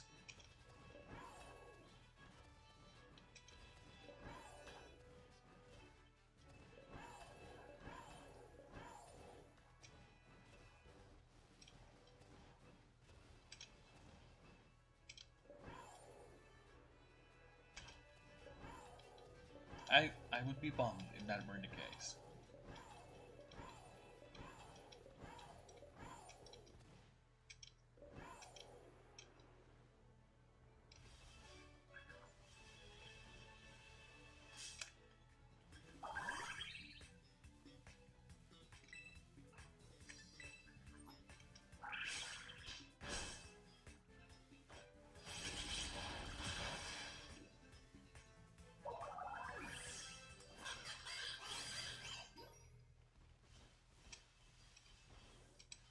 I need 160 of you to evolve you.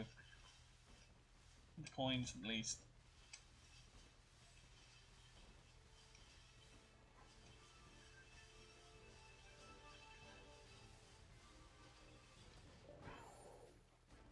Oh look, a Leafeon. Not what I need, but neat.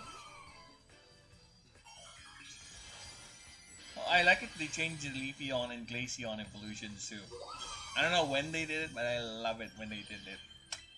Whatever. I love it when I found out they did it, actually. Because nowadays, you don't need to do the whole training around the rock thing like they had before. You just need to, well, just use a leaf stone and an ice stone. They'll evolve. It's fine. I hate what they did to Milotic, though.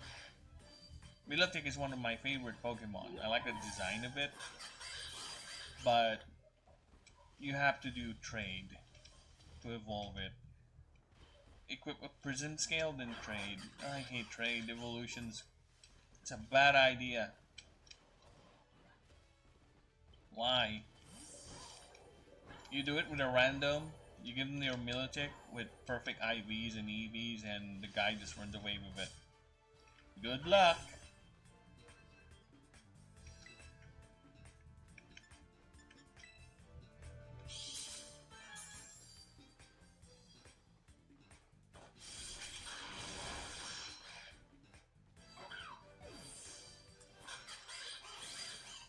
Wherefore art thou, Spike? Why you elude me so? Just show up already so I can go ahead and capture that legendary. I have 3 more Spike huntings to do.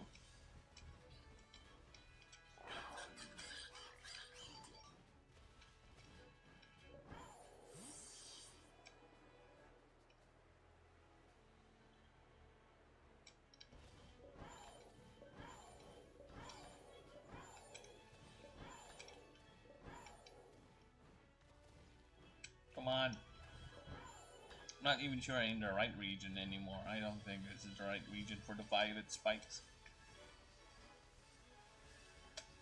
If I ever do find anything, it would be a different color, I think.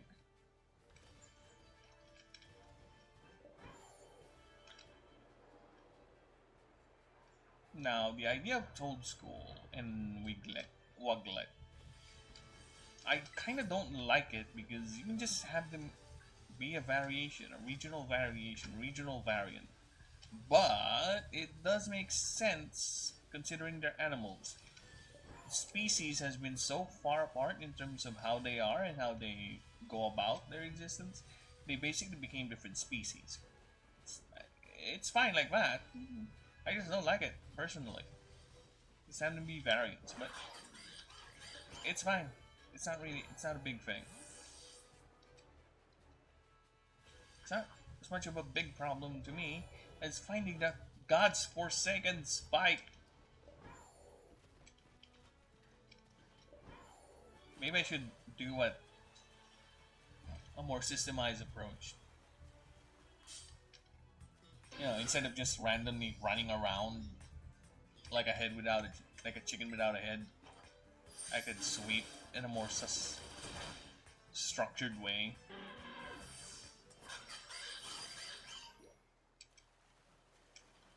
Rather than just going about it all willy-nilly. I could do that, but I'm not gonna do it. I kinda am technically doing it. Technically. The best kind of correct.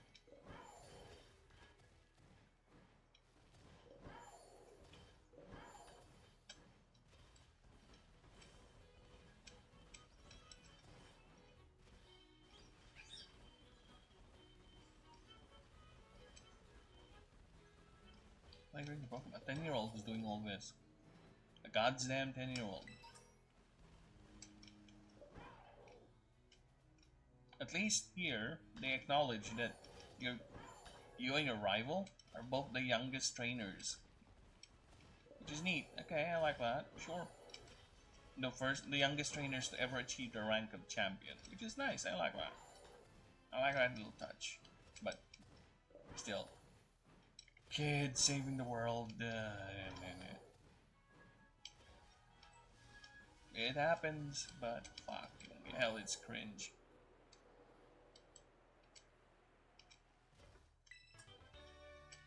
Sunny day, huh? Whoa there, game. That was fast. I know there's a cave here somewhere. I remember there's a cave. Gosh darn tooting cave somewhere around here. Right, that big? Oh, man. Lechonk.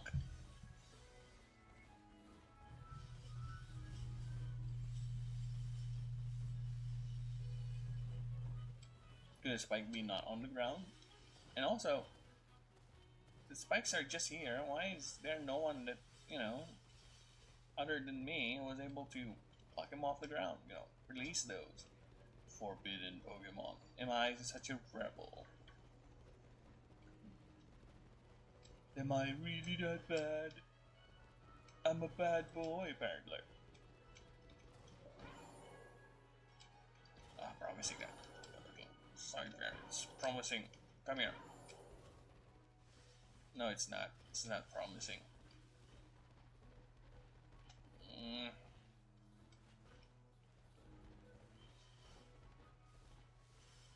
I remember seeing one there. Up there.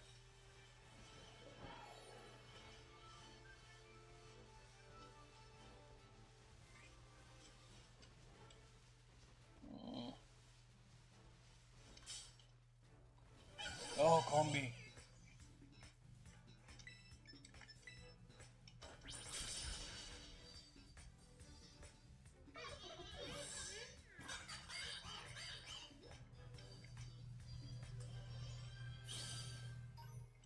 I remember having a game, the first time I ever encountered a combi, and I never bothered looking up how it evolves. I was curious. it's like level 50 already and it's not evolving into a Vespi Queen. Then I realized, oh, it's a Vespi Queen. Most likely, I need it to be a female combi, since the lore says the males actually follow the female around, the Vespi Queen. Then I verified with Google, and yes, that's how you evolve the combi. You need a female one, which is nice. I like that too. Like the Salazzle, yeah, Salazzle and Salandit. You need a female one because the males are simps. Hey, no need to sugarcoat it. That's the truth.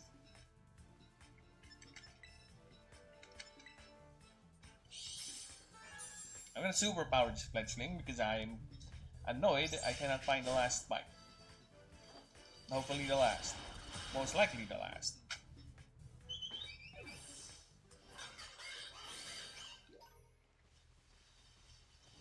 Could be wrong. Oh, my bleeding lord.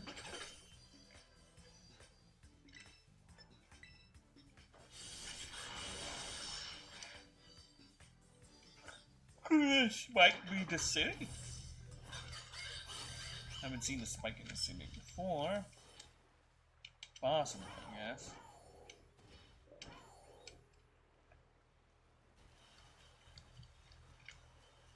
Oh, that's real.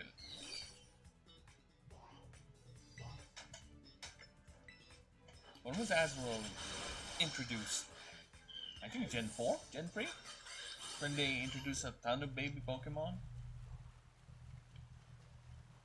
And I kind of find it tedious to get baby Pokemon before. They don't occur in the wild, you have to breed. I have that. They did that up until Gen 3 last night. Oh, I think. I don't know. I forgot. Yeah, I'm talking out of my ass because Azrael was not Gen 3. Secret dungeon inside the waterfall? Nothing?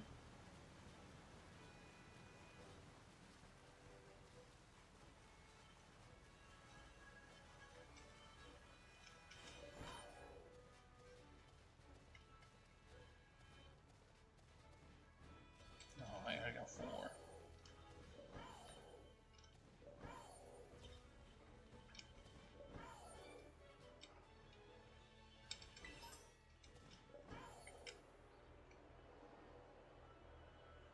Yeah, overall the game is disappointingly sad. It has a good variety of Pokemon, yes, in the beginning. But as you trudge on, no, it does not. It peters out a bit. It plateaus, then peters out. Because by the time you get the late game areas, it's 1 or 2 that you don't really have yet, and most of them are just evolutions because they're higher level now. So. Now if you want to complete your Pokedex that way, that's you. That's me. I want to raise them, evolve them, and that's how I want them to be in the entry. Which I found it annoying when I realized I caught a belly drum. I mean, the tadpole, the electric tadpole one, it evolved into the cute little Tism Toad with the lightning belly, and the ostrich one. I realized I caught the evolutions, so that's kind of annoying. But I released them anyway, so I'll just be raising them that way, and once they evolve, I'll consider them as the actual ones I got.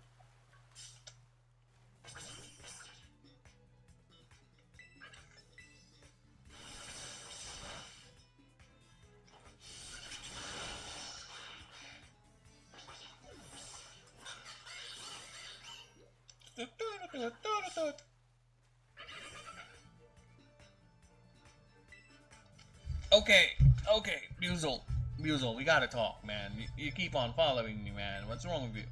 I'm not gonna capture you, Buzel. I already have one of you.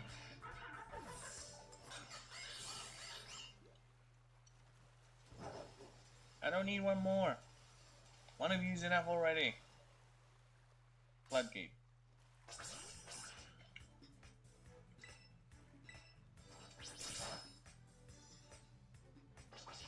I don't know, do spikes appear in caves? I think it could be in a cave somewhere, since I can't seem to find it. Could be in area 2? Actually, yeah, that makes sense. It's area 5. Oops, coin, coin, coin, coin, coin, coin.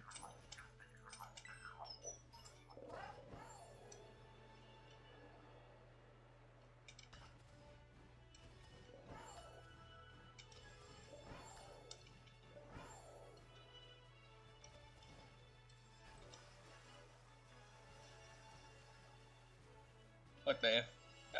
What are you doing, Koraidon?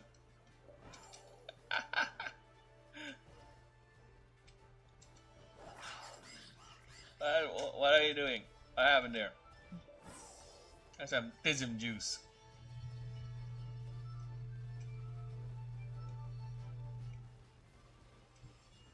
Ah. Oh wait, that place is promising. I don't know. I think I already been there, but it's promising.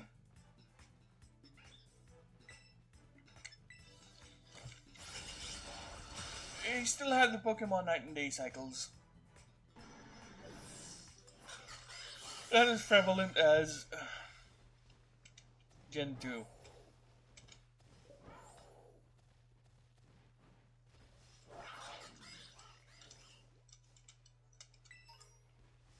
But the Pokemon diversity was neat at the beginning of the game. And where are you going, Quavel? Where in God's name are you going?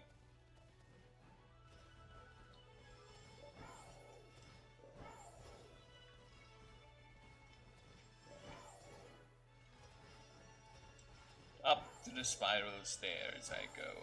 The clouds unknown and horizons anew. Ugh, just a coin. Just a coin. Probably there was a spike here and already got it, so.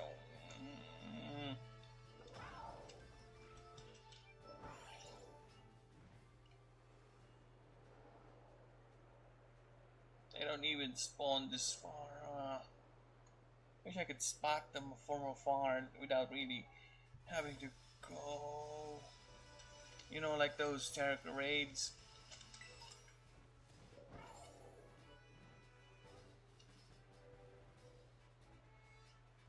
I haven't been. Yeah, I was not really that far over this area.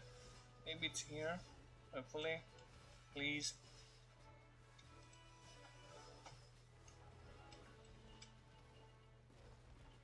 I'm almost 3 hours in. I have 1.5 hour left before I end this session. Please, please, give me that. Where's my violet spike? Damn it.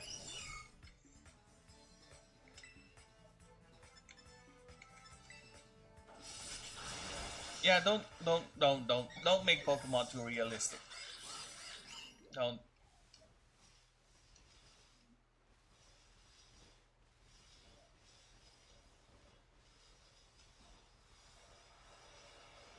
Otherwise, you'll get the weird, the Sudii wings in Pokemon tournament. When you see it, you see it. Those aren't wings. Those aren't feathers. They're skin flaps.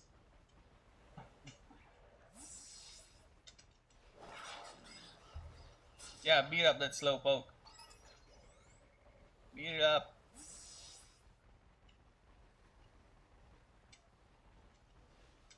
Yeah, I was planning to play Warframe, but I'm not in the mood to play that game anymore.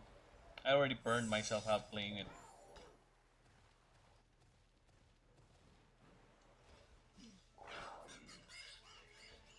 Yeah, there comes a time when you play that game and you've gotten most of the content you want, the prime drops. Uh, it just becomes a chore. I want to get Archon shards. I want to get the formas or additional Oricon cells and catalysts for my weapons. But then again, why? So it just becomes a chore, a job that you need to do, and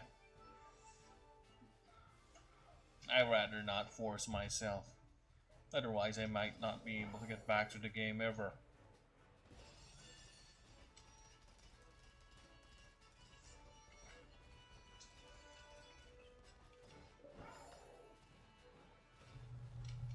God damn, where's that last bleeding spike?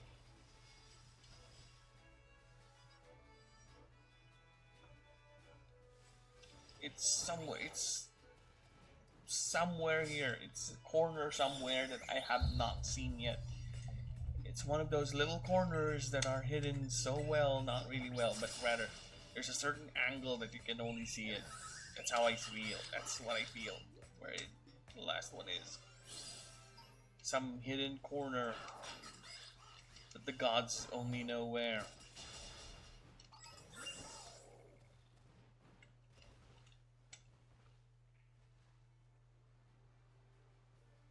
Yeah, I've been there. It's a spiral thing.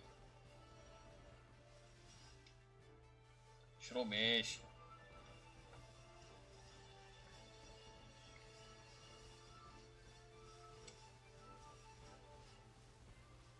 Yeah, Brelim is an odd one. It's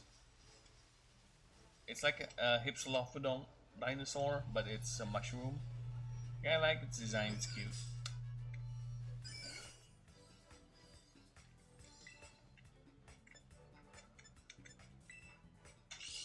Ground poison. Still has water absorbed though. That's neat.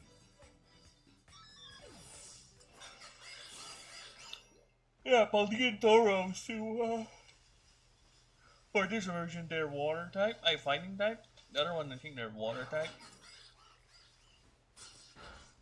Well, both black though. I don't know. Water type for some reason.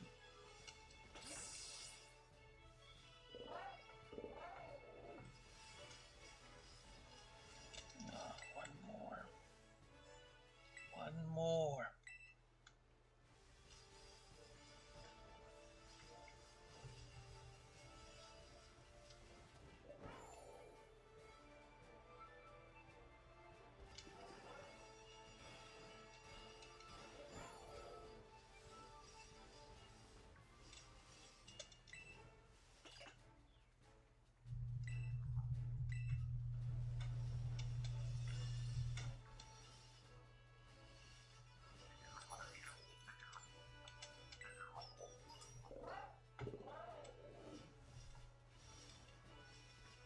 Are they really just, or are they like scattered throughout Paldea? Now I'm curious. But I think they logically it should be just be contained within the area they're locked in, because otherwise it won't be.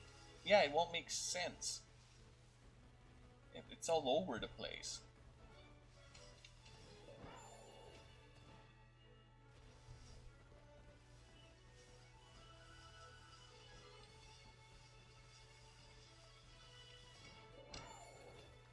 Yeah, if I turn on, like, I turn on the map. This area 5. Ah, fudge.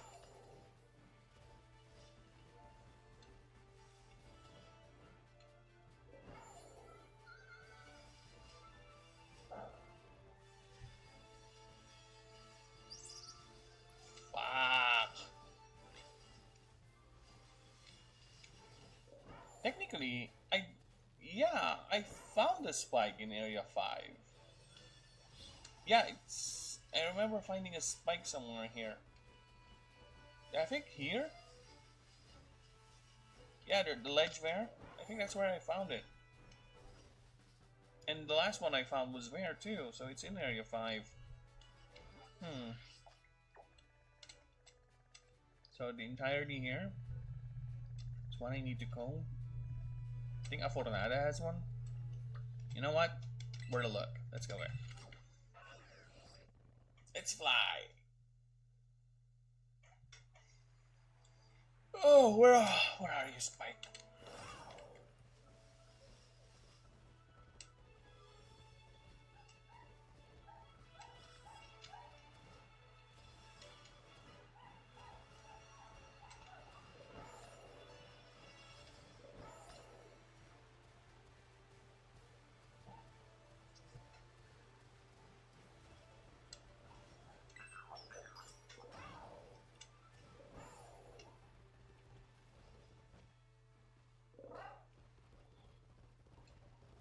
Not looking for a terror raid. I'm looking for something violet jutting off the ground.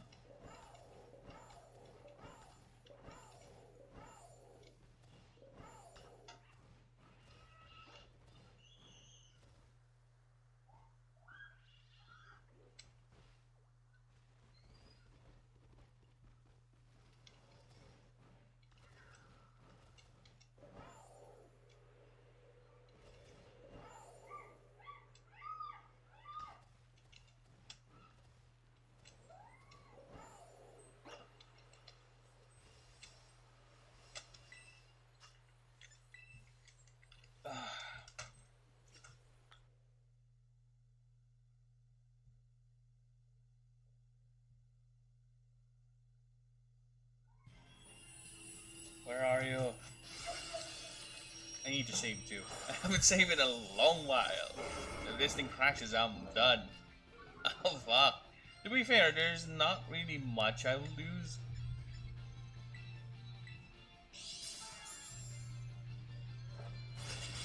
This one, what can I say about the terror raids? Another gimmick that most likely will be forgotten come the next version.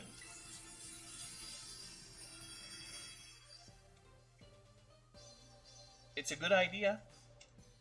It's a good idea. But doing these randos, not a good idea. Sometimes randos won't know what they're doing.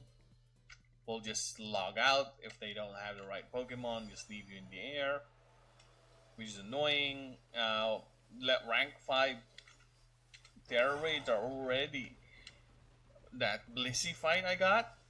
How I almost wasn't able to take it down.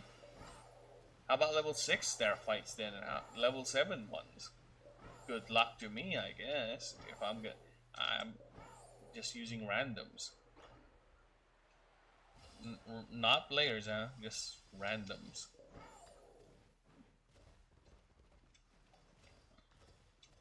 No, there is nothing here, my lord. Accept it.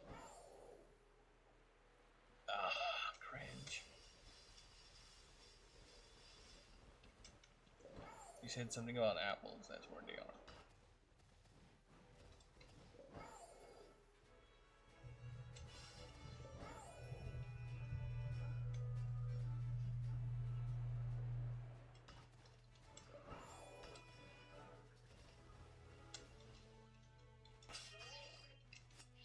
God damn it.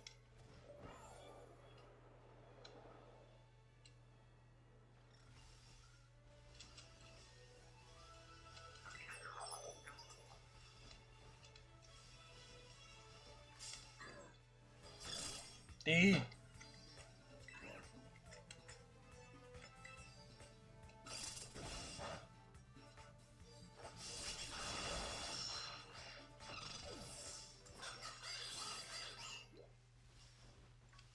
Hypno. Bronzor. Oh, rude.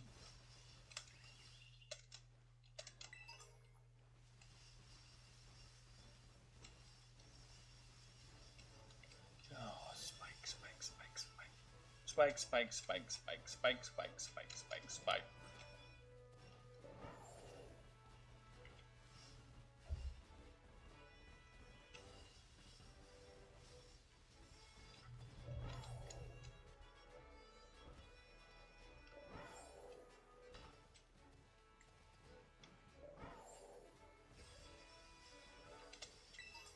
I don't know the name of that one. Lavel? I think that's what it's called.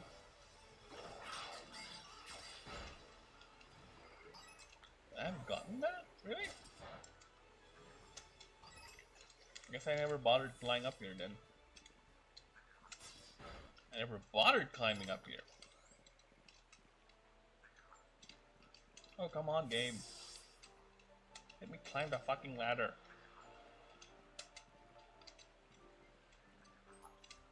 Yeah, when you sneak up on the Pokemon, it makes them easier to capture. Oh my god, really, game, this is what we're going to do.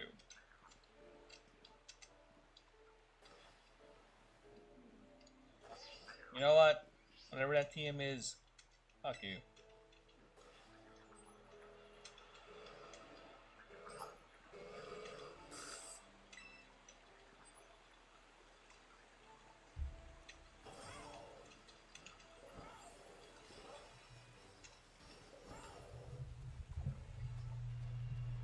I don't care about that thing is Draco Meteor or one hit KO move, whatever. In fact, I haven't seen any one hit KO moves in the game. No guillotines, no horn drills. What's the other one? Destiny Bond I've seen and Perish Song. That's the other one though. Fisher, Guillotine. Hey, there's one more. I remember there's one more one hit KO move. Sheer Cold. Yeah, that's one.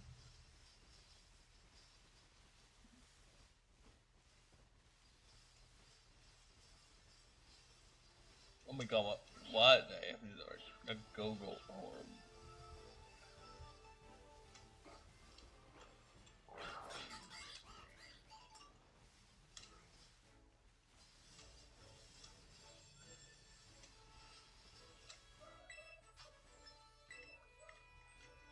Oh my god, really? Spike. Spike Lee! Maybe I need to go to a cave. I'll go to a cave. That one cave I haven't really fully explored.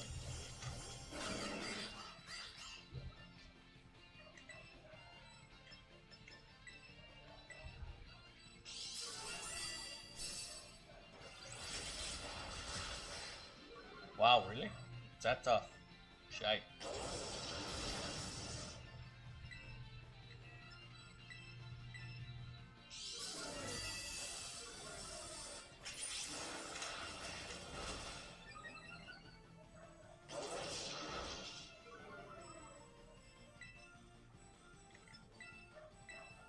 Well. Ooh, nice.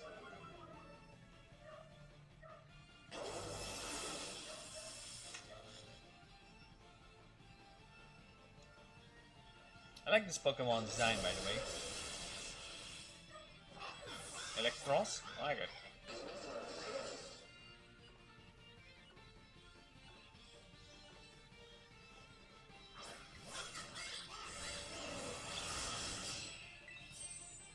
Yeah, all they do is attack.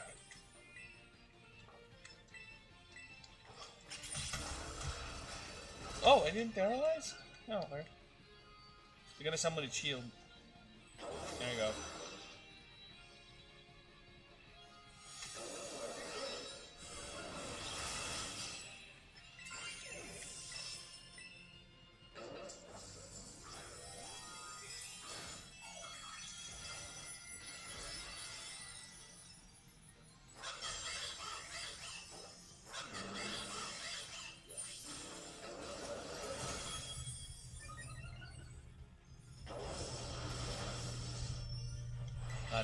This is gonna take forever, guys.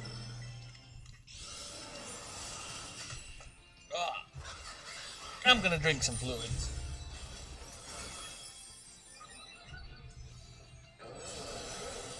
Don't forget to keep your liquids up, folks.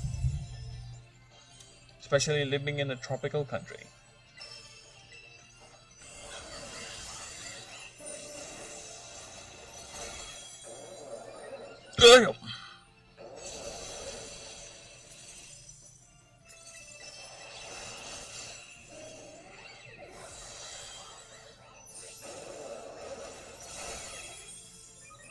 I guess, yeah. I can see it being a problem. Not only one Pokemon is allowed to Terra Evolve. I guess the other three should cheer me on to break it. But no. Look, they're not even doing anything while I'm waiting to be revived.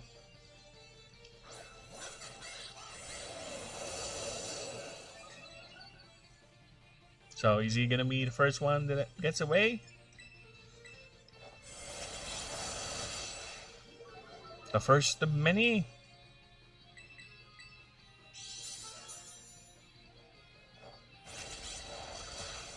Oh, ho, ho, it looks like he's gonna be the first one to get away.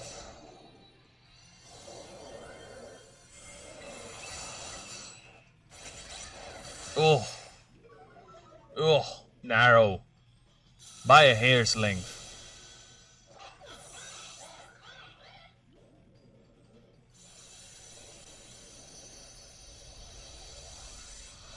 Oh, really? Really?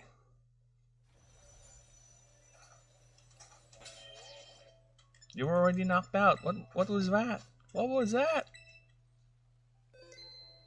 Again, you need to wait the turn? Oh my god. Ah, I can see why people don't like it that much. Okay, Talon Flame, time to do your thing.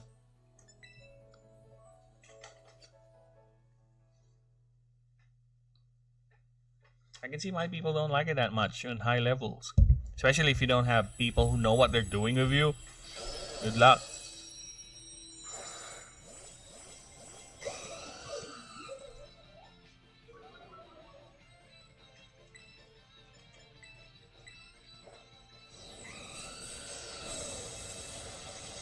That's a super effective attack. Oh my god, I'm so done.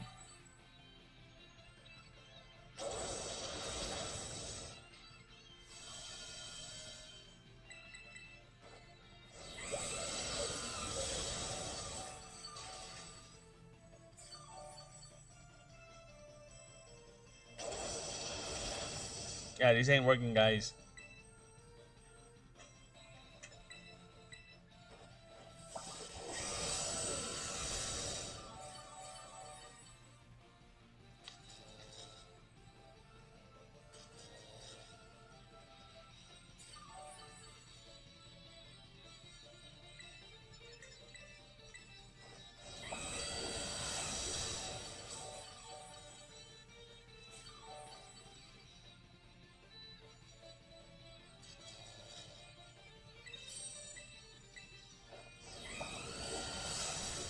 No, huh? Not putting up its shield?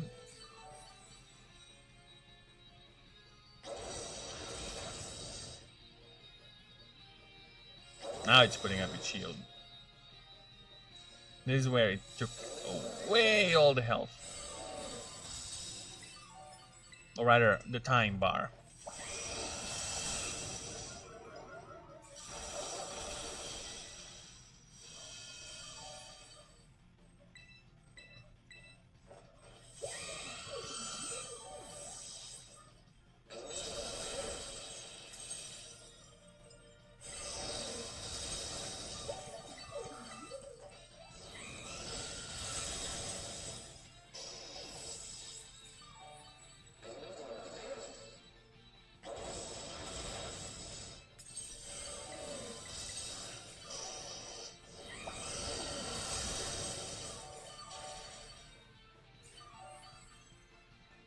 So far, so good.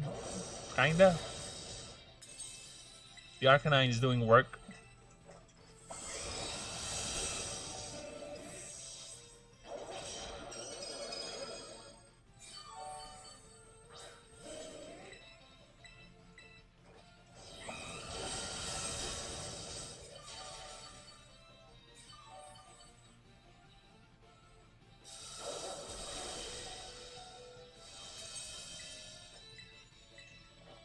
Last loose.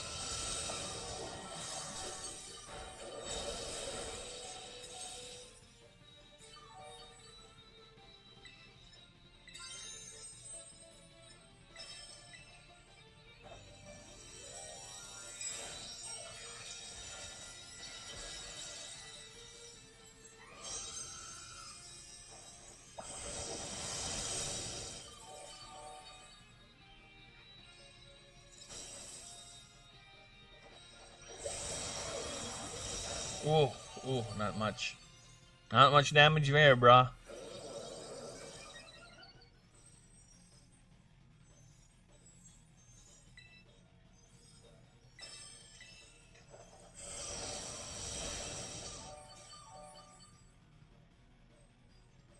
But I think we can make it. Yeah, we can make it. Talon Flame. I will bear. You will bear the sacrifice. Kamikaze! What?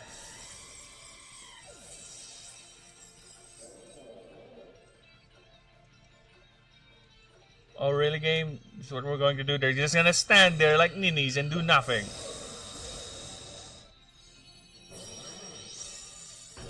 Oh, that was a close one.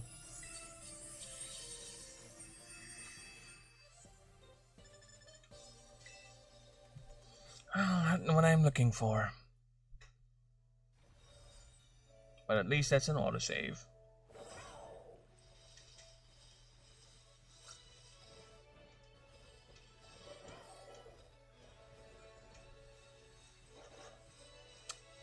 God damn that violet spike. Yeah, this is one thing I kind of don't like with the texture pop-ins. Because, we'll take. Oh, hurricane. Because you don't know if you miss it or not because it pops out.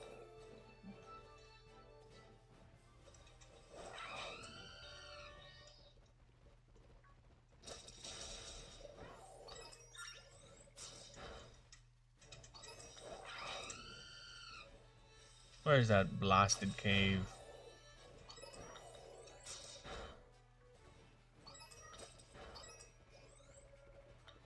I'm beating up Pokemon. Talonflame.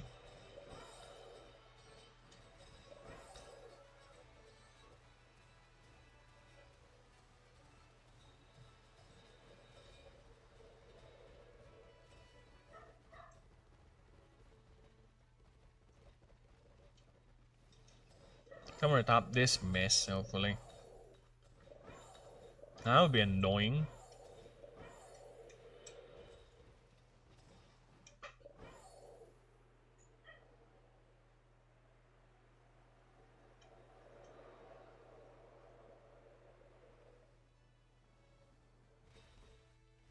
Oh, Violet Spike.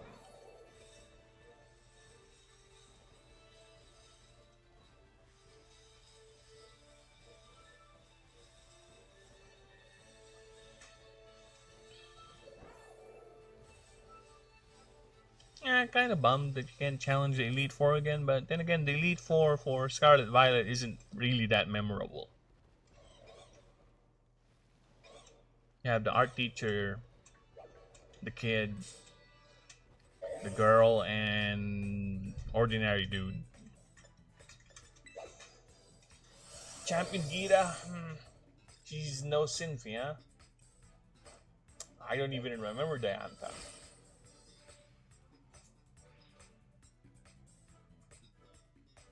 Lance, Blue, and Cynthia are all the champions I remember. The rest, meh. Oh, yeah, there's another champion I remember. The Alolan champion. Me. Kind of like Twist there, by the way. You're the champion, you're defending your spot. But kinda. Because you still need to challenge the other Elite Four.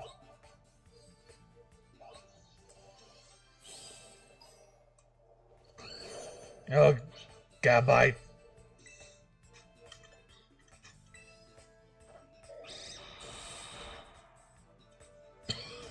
This is where caves can become annoying.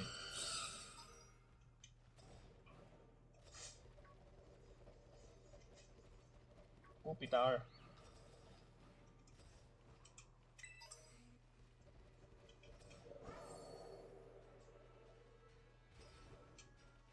No escape ropes, by the way. As far as I'm concerned, there are no escape ropes in the game.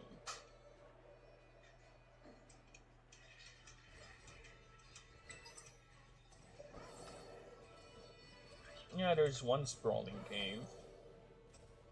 In Blueberry Canyon, there's one sprawling cave. This is kind of sprawling. What? Getting beat up by me? No, you won't. Trust me, girl. You won't. See? You'll see different body types, but the same vest. Everywhere. It makes sense, but then again, as I said, we need more trainer variety since it's a world inhabited by trainers. At least make it feel like a lived-in world with trainers.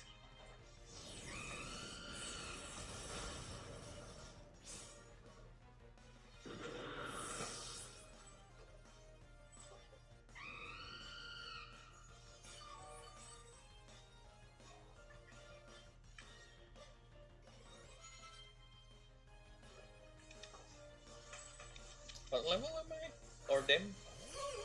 What level are you guys? 39. Yeah, they are so dead.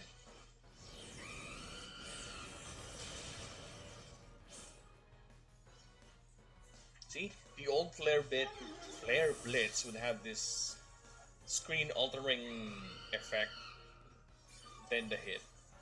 They can still kind of do it here, but they decide not to. But again, I kind of understand. Losing isn't fun. Yes, it is, and so is finding a violet spike. You have no idea where it is. You just have clues, and it's somewhere around the area of the dungeon. How far though? Only God knows. Maybe it's in a book somewhere. Just didn't read it.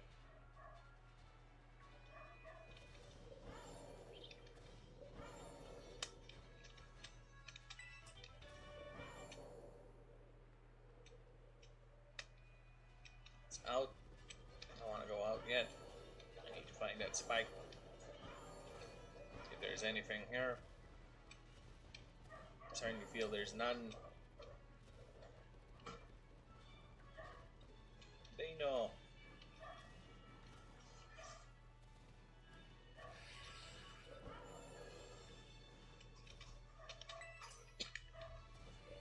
Oh yeah, the way they animated Man Fu is weird. It's like a Chinese zombie.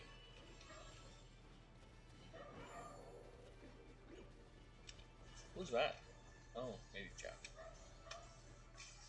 A little more what?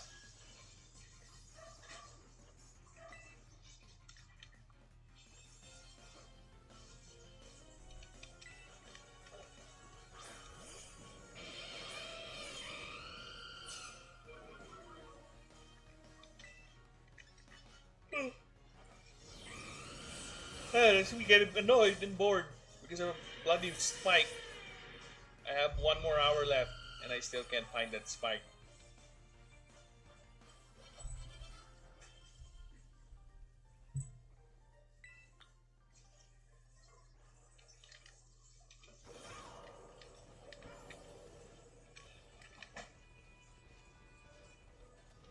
I can't.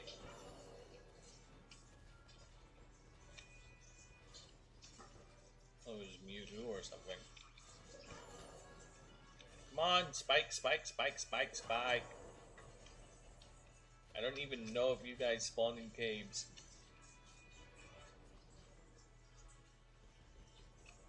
Out of my way. Ah, bloody hell.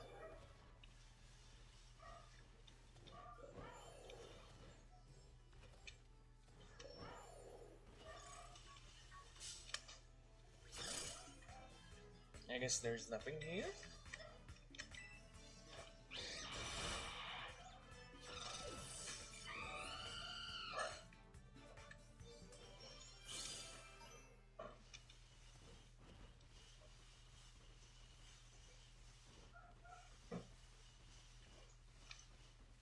Oh, okay. Hey, hey.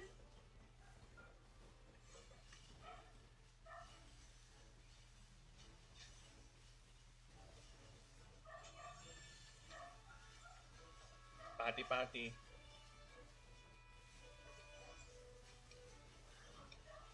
Oh, leaking tower Paldia.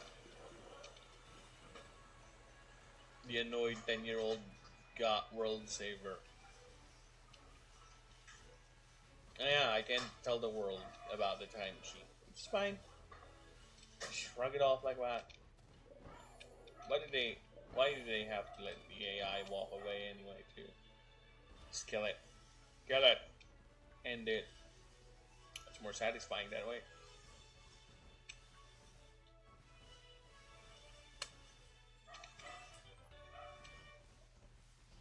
I'm about to have a dark stroke finding that fucking ring. Looking for that fucking ring. Those flashes of tism, or rather glitchy graphics, is an indicator or God's way of telling me I should save the game, and thus I will do so.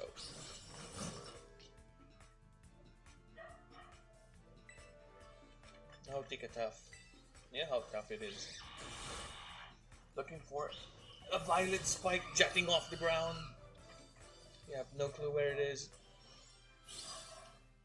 And it's probably hidden somewhere really obvious, and I'm just missing it. Do you have any idea how annoying that thing is? That very idea gnawing at your soul. No, trainers. Not enough trainers. Not enough things going on other than Pokemon roaming around.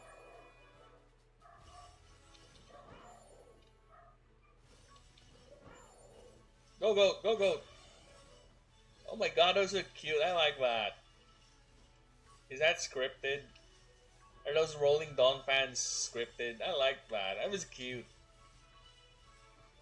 Go, go, go, go!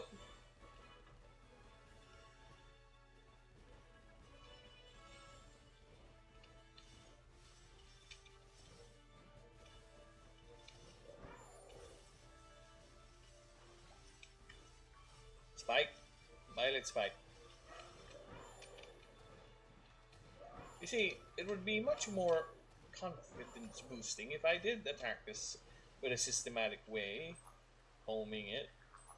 I could go from area to area, plant a square, and just follow that attack pattern until I'm sure I search every nook and cranny. Now I'm just running around in random directions, changing the angle of my approach every now and then, trying to see if it's in some sort of weird corner that I have not yet noticed. And so far, here's the funny thing. I have not seen any other spikes, which is oddly concerning as to what my fate entails with the other three. Or maybe I already found with all of them for the other three. Hopefully that's the truth. I like that. That is hope. Oh, gold up. Come here, gold up.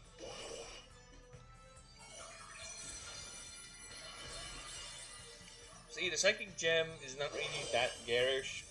It's fine. As opposed to the other ones.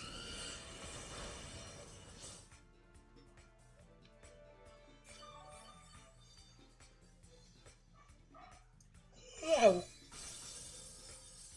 You do learn Psybeam.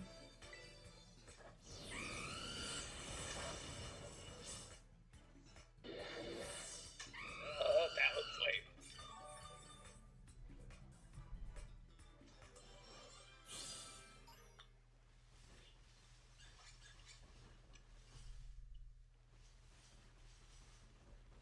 Oh, nothing but crystals. Nothing but Terrorades. Oh, a different violet one. Not a violet I'm looking for game.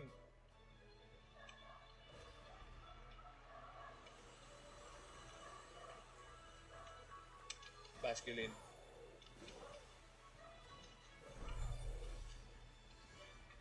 Not the violet I'm looking for. Do you have Faulkner? Okay, never mind it. Oh, Blossom, I'm gonna bust your ass because of this. I'm getting annoyed. Is that a Blossom or a Lilligant? I think it's a Lilligant.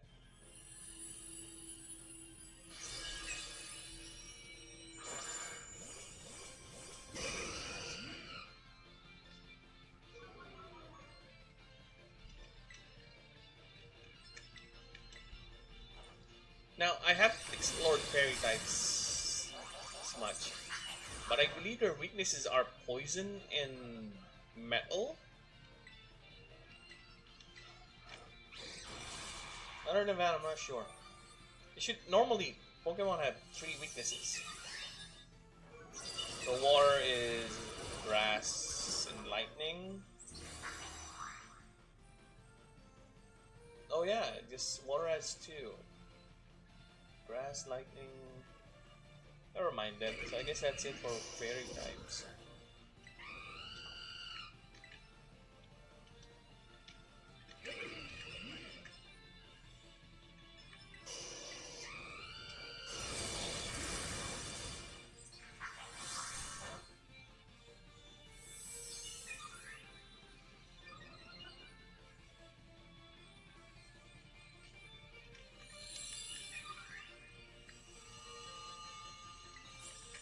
Thank you for the sunny day.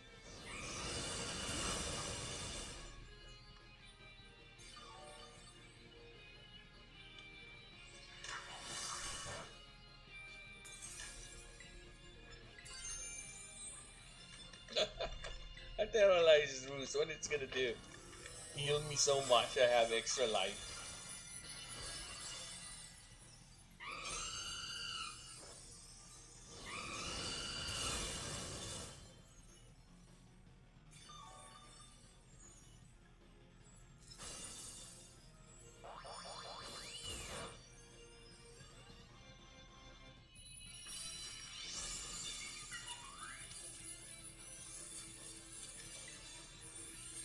I already have your Petilils, I think. Ah, wrong Violet.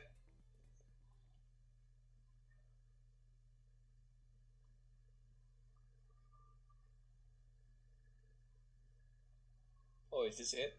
Is this the second crash of the day?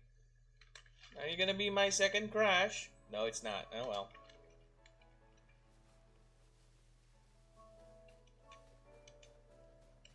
Oh, I can't believe I played this long and the game still hasn't crashed. I only did once because I turbocharged it.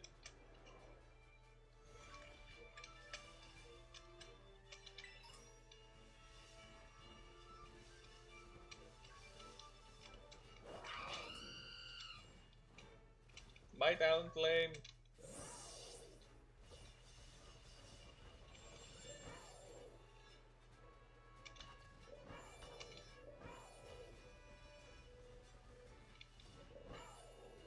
Grass weaknesses is flying, poison, fire. I think bug.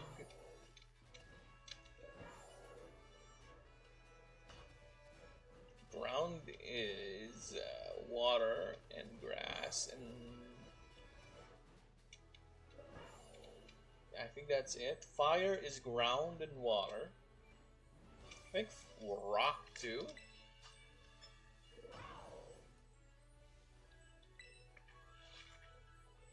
So yeah, I don't know about the typing weaknesses. So I guess fairy only has two weaknesses, which is poison and metal.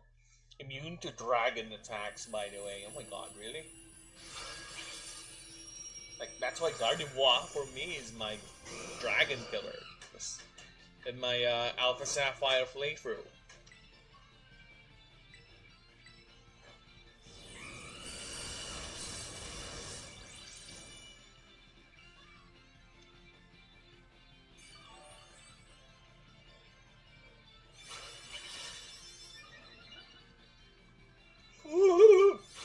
Hullabaloo, hullabala. So apparently we're gonna end this session without me finding that yellow spike. That purple spike. Purple spike.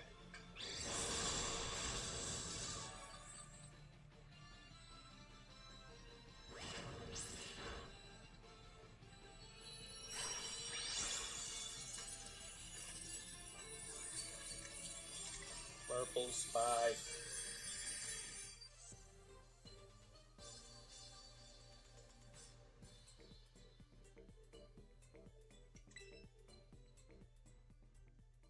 Okay, I need to drink some water. I'll be right back. Oh my god.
Okay, I think we scoured everywhere here, and I really don't remember one being inside the cave. So if I can't find anything here, I'll heighten the search here. Is there a shrine near here? Because if there's a shrine near here, I doubt. Yeah, most likely if I'm gonna find spikes, it's for this one. If it's gonna be here. Oh look, Victory Road. Yeah, Victory Road, my people. Victory Road right there. Here. Is there anything near? Hmm. Yeah, I think most likely there is one because I think they're sandwiched between cities. So here, this area here is gonna be the ones that's gonna help me unlock this. What's this? Okay, fighting cruise base. Never mind. I thought it was something. Yeah, I think that's how it works. So if this one is here, so sandwich between two cities, let's apply that. It's gonna be Artrazon. So it's gonna stop here, or at least this area. And I haven't been exploring around the Artrazon area because I scoured everything here, here. No, I haven't been here. So probably here and here. So here I have not scoured this. But the nearest is Artisan, considering I'm here. Yeah, let's try going here. Terras. Should I? You know what? Fuck the Terra fights. Let's try going here. I'm gonna climb that mountain again.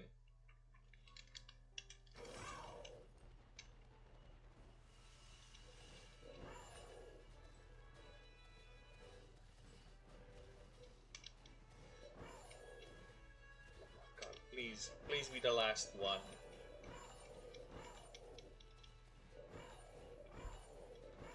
Come on, baby. You can do this. You can do this, baby. Come on, baby. Come on, baby.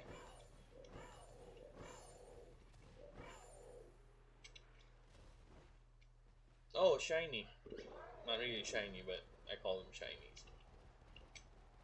Not the one I'm looking for, though.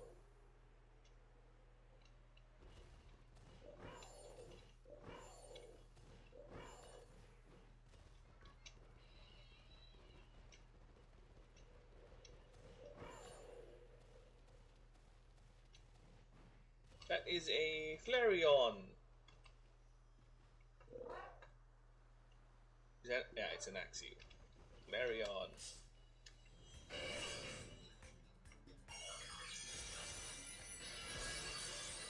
Ugh. You know, having a fireball on your head is fine, but why does it have to be a freaking candelabra?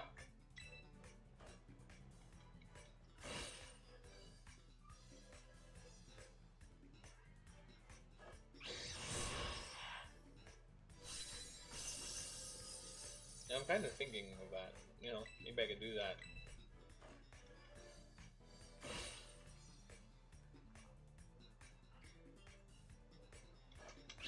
Out of all the original three evolutions, my favorite would be Flareon. When Umbreon and Espeon came about, it's still Flareon, then followed by Espeon. Very close. Don't worry, Swablu, I'm not gonna harm you.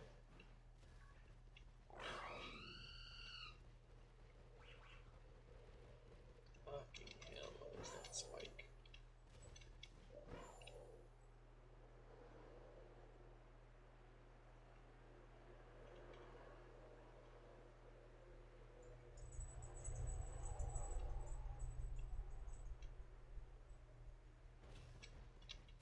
Ooh, dysentery. Tree's dying. Was what? Was that a glitching Pokemon? I don't know what that was. One Looks weird.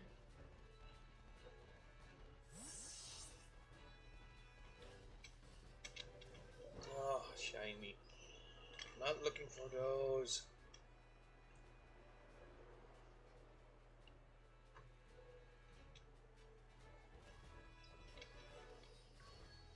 Unspars.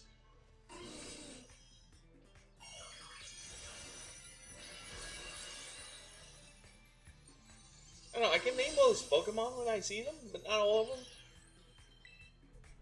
Especially the newer gens.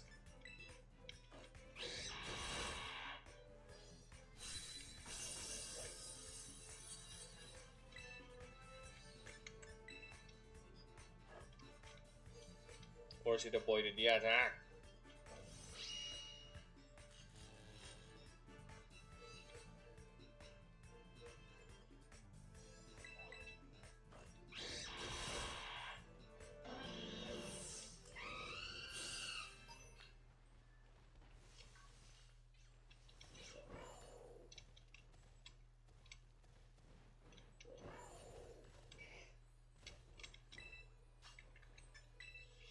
Okay, Pupitar, time to beat your ass. Ugh. I need I need some outlet for my annoyance. I was actually thinking, maybe I would just roam around the entire continent, just fly in a circle,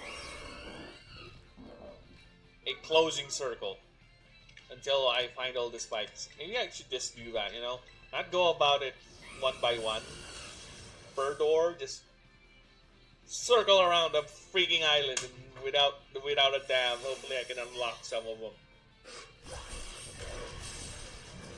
Oh my god, really? That's a smackdown.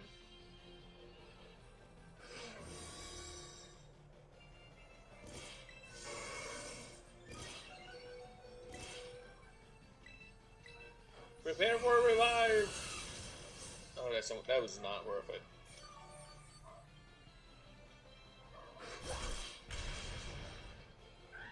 I guess either way you're gonna get a revive. Look at these numpties not doing anything.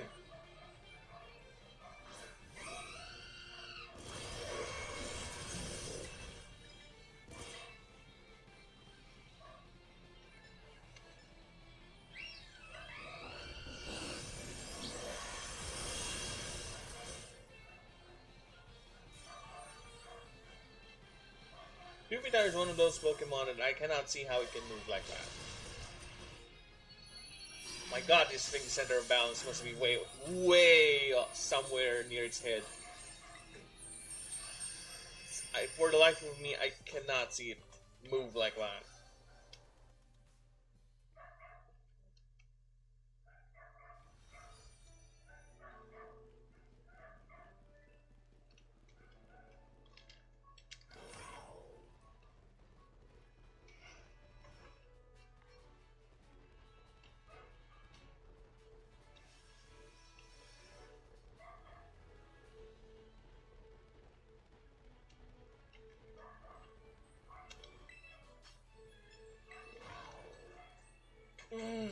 Bruxish, I think its name.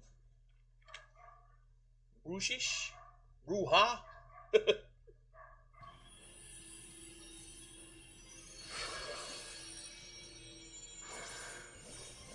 I want to wear a helmet, but I guess the blueberry uniform is fine if I wear a helmet.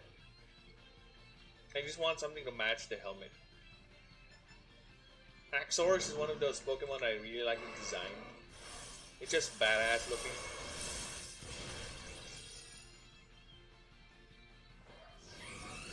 I remember whatever game it was, I had an Axorus over my original team.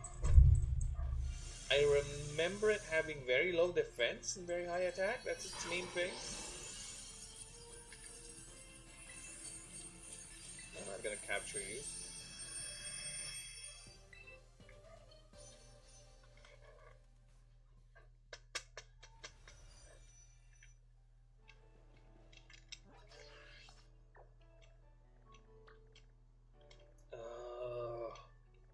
Maybe here? I'll scour the wilds here.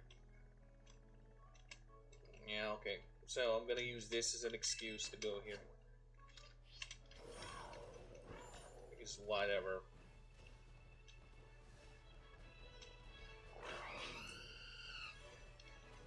Spike me, daddy.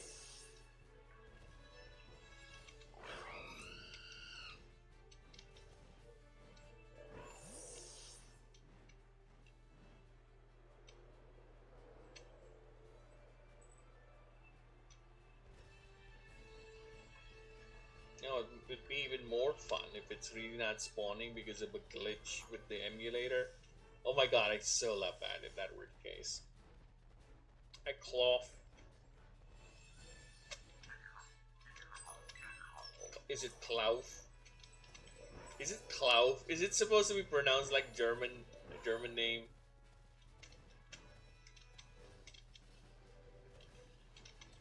It's like Klaus or something.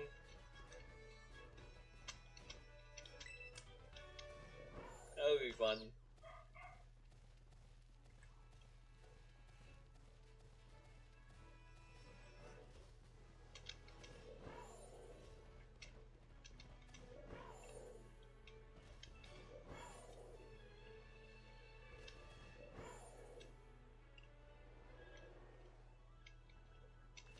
At least give me a spike. Any spike will do, but I would appreciate it if it were a violet one. I'm not getting anything.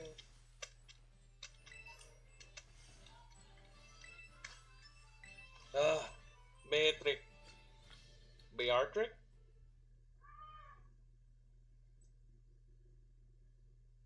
Bear trick. I think it's a bear trick. It's bear and art trick. Amazing!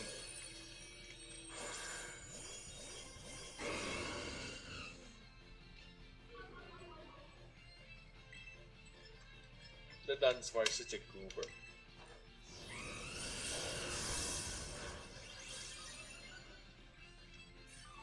Why am I using Talon Flame? I don't know. I just forget to switch him out.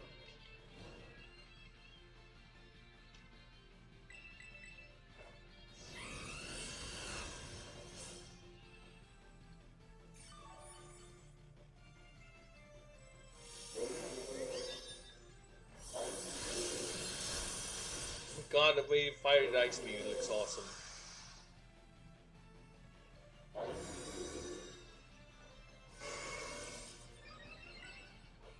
I'm sorry, but the way it fired the dice beam, I like that. That looks awesome.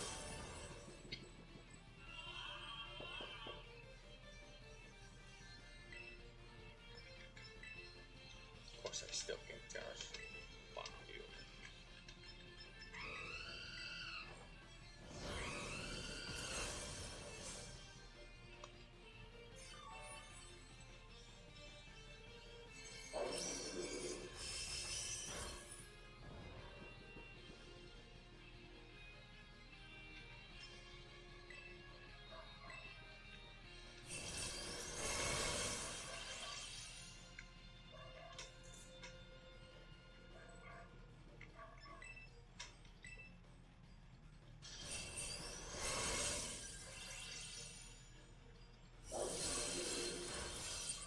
Still asleep, Talon Flame.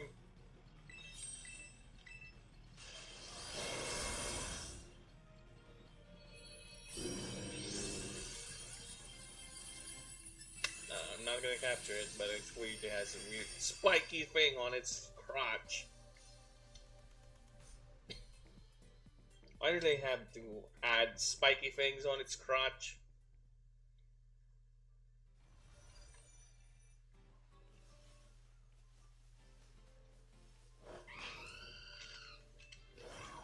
I know it's fur, but why does it have to be spiky?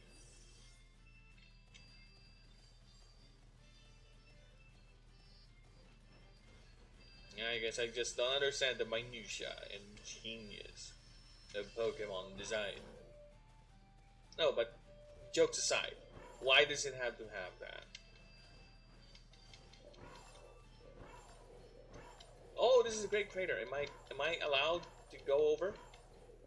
Okay, at least let me see if I can go over. Oh my god, really? I can go in? can go in like that?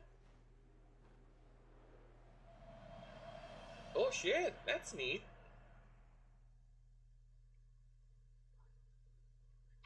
That's neat. I like that. I think they can go in.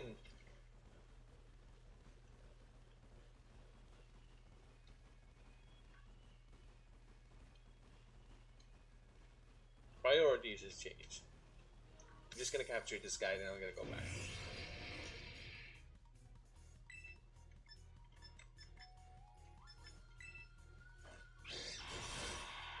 God.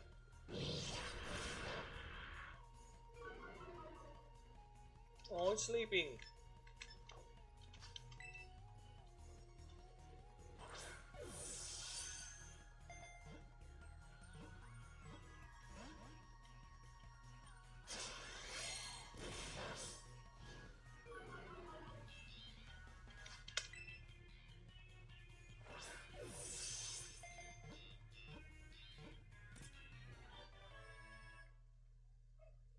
Hey, I captured something. It's not legendary, but I captured something.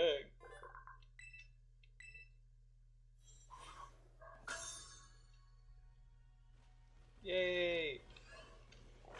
This playthrough meant got something done.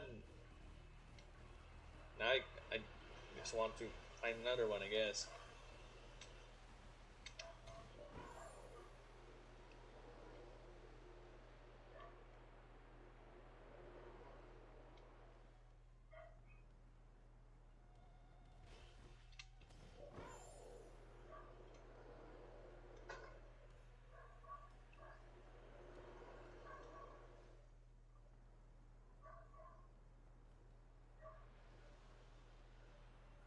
Whoa, I like that. I really like that.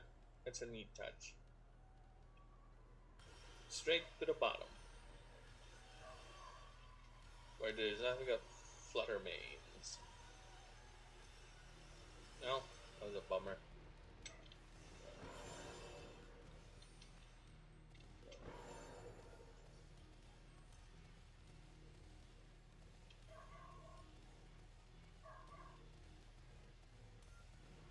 Can I crawl out?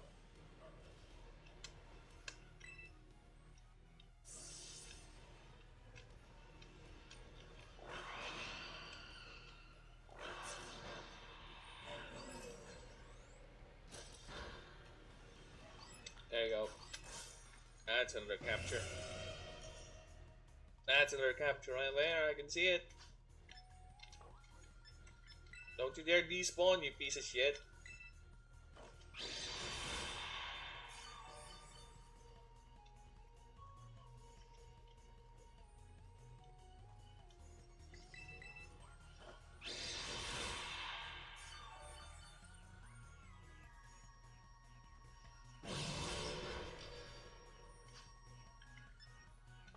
I don't know who to use a Master Ball, by the way. Which Pokemon would I use the Master Ball for? There's no Mewtwo here. There's no Rayquaza.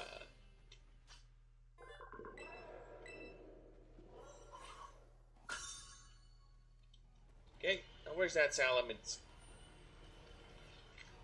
Oh, it despawned. Of course it bleeding this despawned. Fucking hell. Oh, okay. Fuck you, Salamence! You stay your ass there, okay? Don't move. Yeah, look at me. Just look at me. No, no, no, no, no, no, no, no, no. Don't walk away. Don't walk away with those crazy wings of yours that cannot really functionally fly.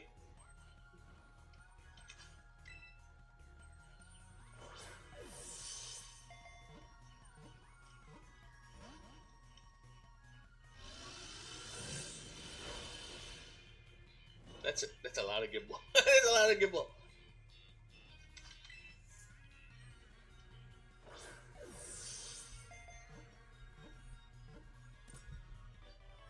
Okay, one more down. I guess the only thing I'm missing is the Magneton.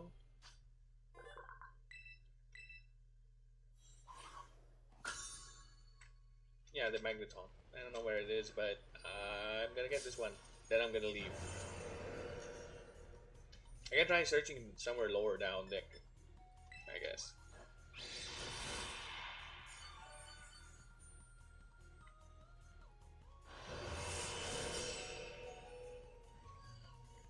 Oh, my poor talent flame. Okay, I'm gonna switch.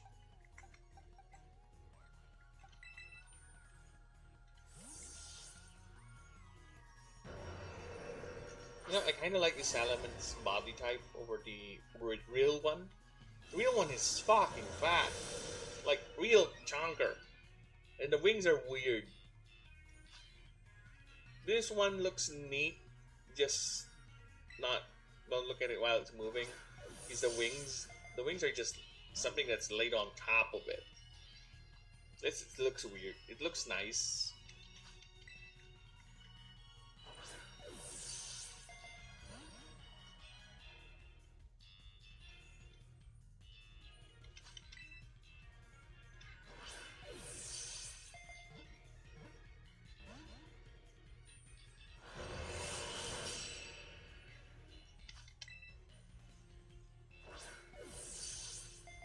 Come on, baby.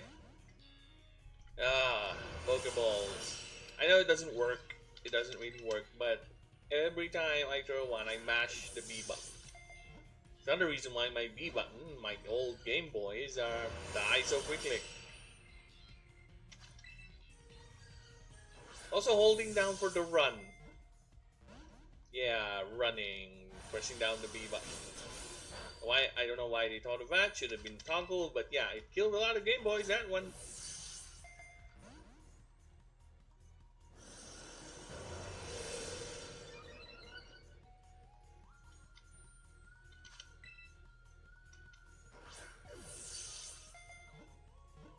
Come on, piece of human filth.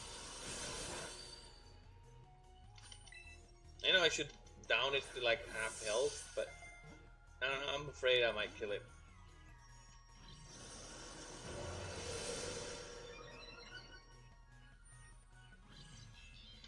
I'm at the point where any attack could kill it, I think. Maybe if I hit it with a water move, but never mind then, already got it. Nice one.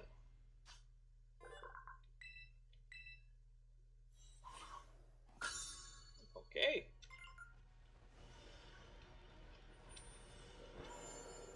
Okay, I'm gonna try to see if I can find a Magneton here. Because I think that's the last one of the Paradox Pokemon. Because I got everyone else.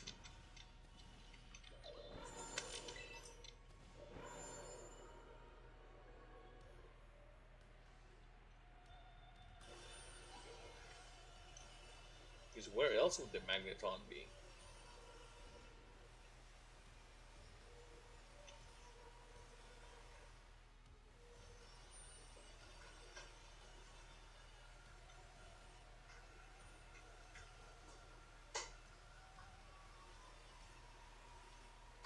Could be wrong. Feeling myself. I think I could be wrong. That would be odd though. Doesn't make sense there's no Magnetons here. Just where most of the tech is. Is that a Dunsparce? It's a Dunsparce. Caveman Mr. Puss. Oh.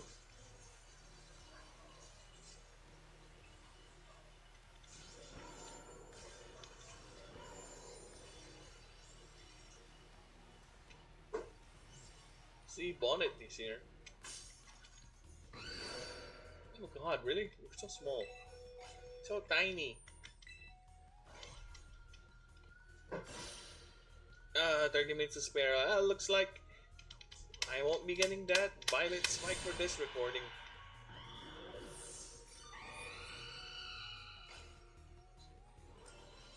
I got sidetracked. Because why? Come on. This is what I said where I don't like. Oh, this is the other Koraidon.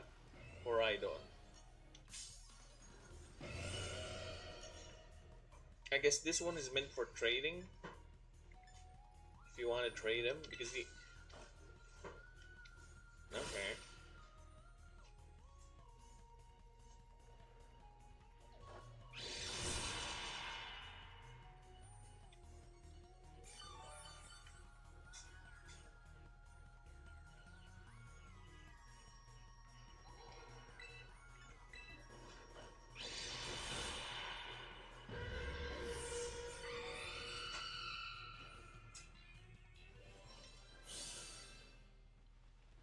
I'm not gonna fight it because why would I need it?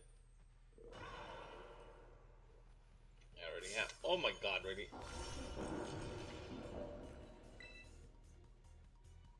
Garga, Garga sugar.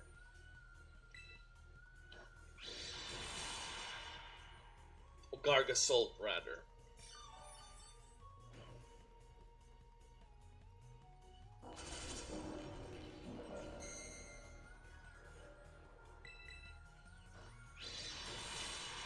Unless that thing is a better moveset than the one I'm using. Already had the Pokedex entry for it. Oh yeah. So Magneton version's not here? I guess whatever.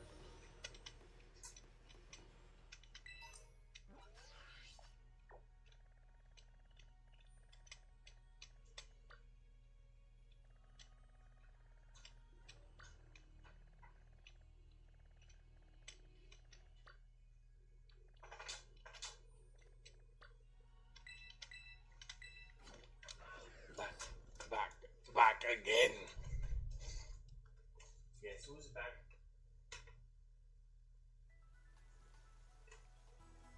Meatballs. Balls of meat. Oh, okay. Don't claim you need some intensive care. You just.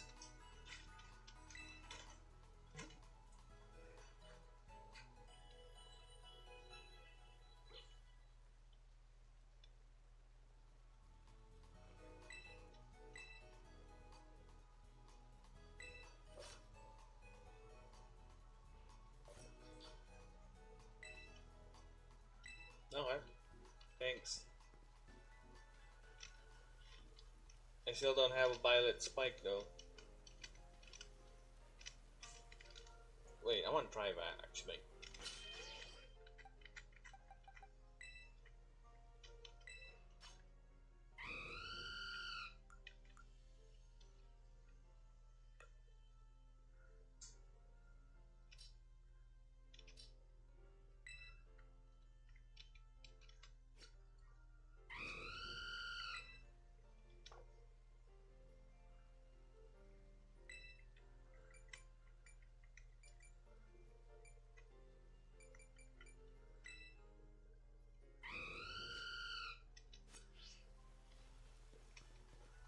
What am I supposed to do again?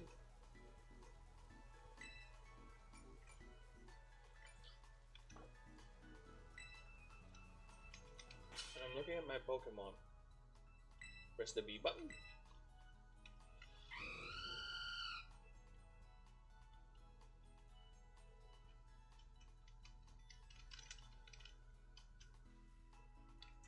No.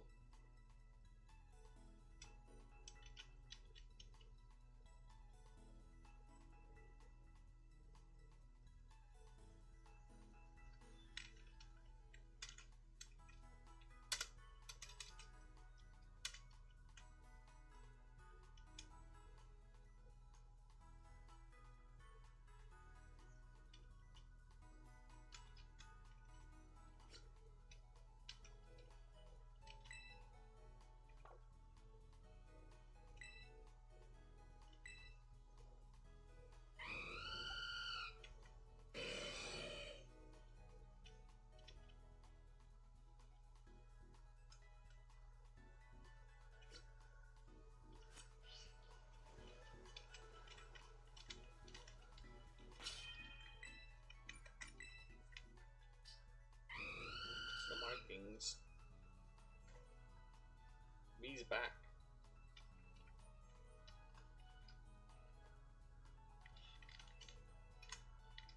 B's back. Back again. Whatever.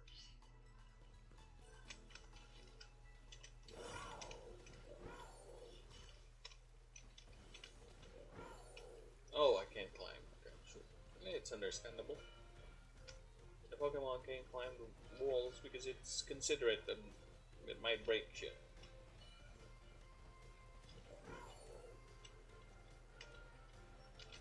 Okay, let's see what you guys have for sale. Oh, anything new? Weakness policy. When my Pokemon misses a move due to low accuracy, the policy will sharply boost its speed stat. Okay. Eviolite. Built-in Life Orb. Every hit. Okay. Sash. Expert Bell. General goods. Bottle cap. I know someone's looking for bottle caps. It's the Mega Trainer guy. Okay. Expensive things, aren't they?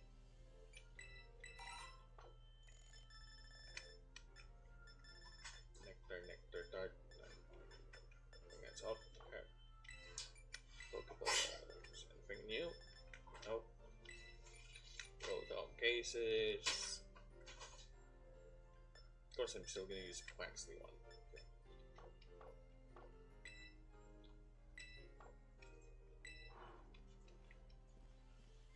That door shot sounded like. Of course. It really sounded like a Delibird.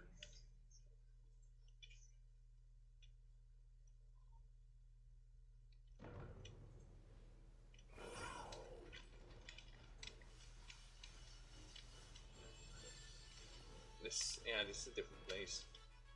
It's not the Artrazon area.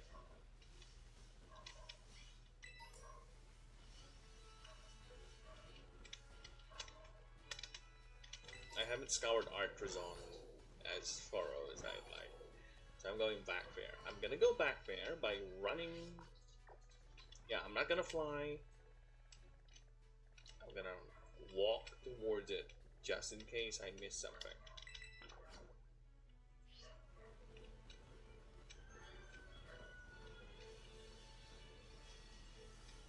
Now, curiosity.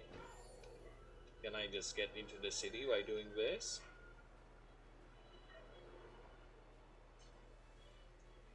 Or are we operating in Skyrim rules?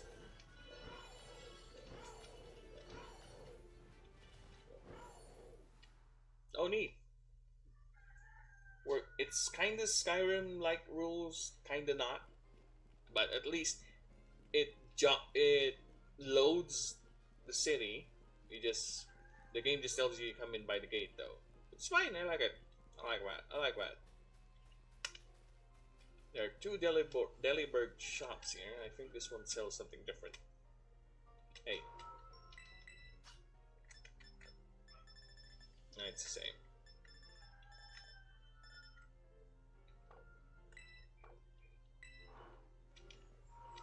Look.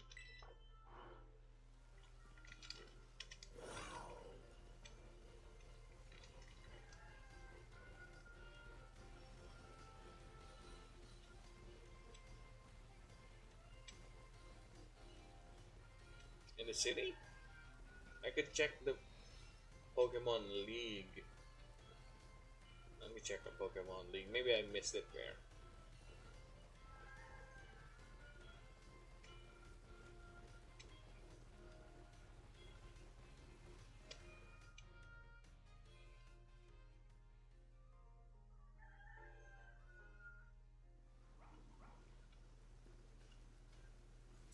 Victory Road. Meant to challenge the toughest of trainers.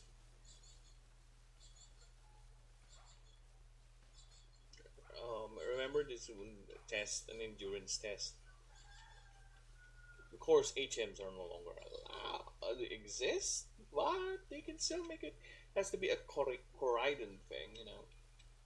But I guess it wouldn't make sense that it's possible since your trainer, You're the only one with the Pokemon who can do that. Since when did they care about making sense in this game? Oh yeah, when it's easier to do it.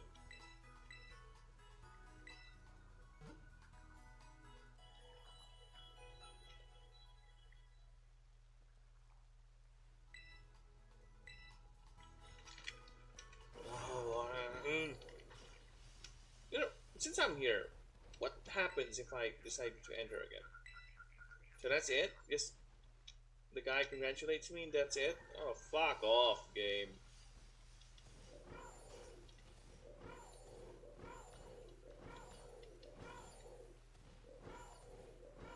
Yes, we're gonna do this, Koraidon. We can do this. We have done it. We can do it.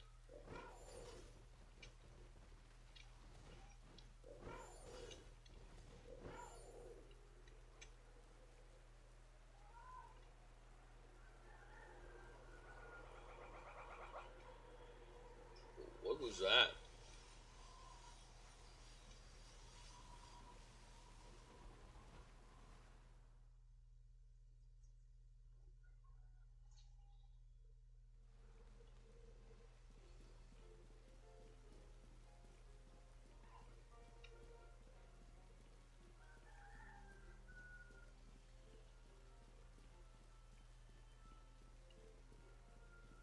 I blame the emulator. But who knows, maybe that's how it is in the base game too.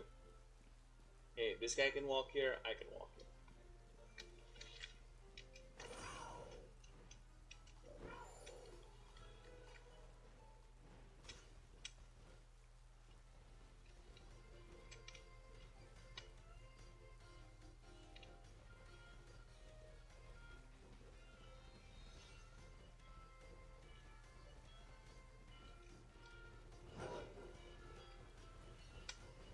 There's spikes in the city? I never encountered a spike inside a city, so I doubt there is one inside here.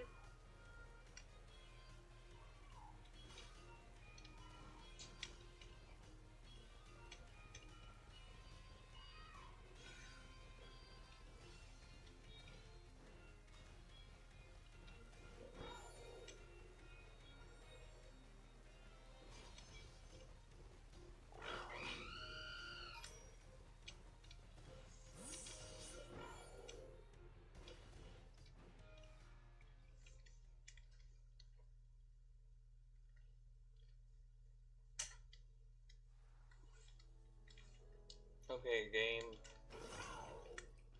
This is an endurance challenge. You don't like me and I don't like you. Just looking for a violet spike. Okay, I want to see that again. Nah, I, okay. That was something. I never saw the first time I did that. I don't know if he's actually climbing the ladder or he's doing the wall climb thing. It doesn't look like he's climbing the ladder.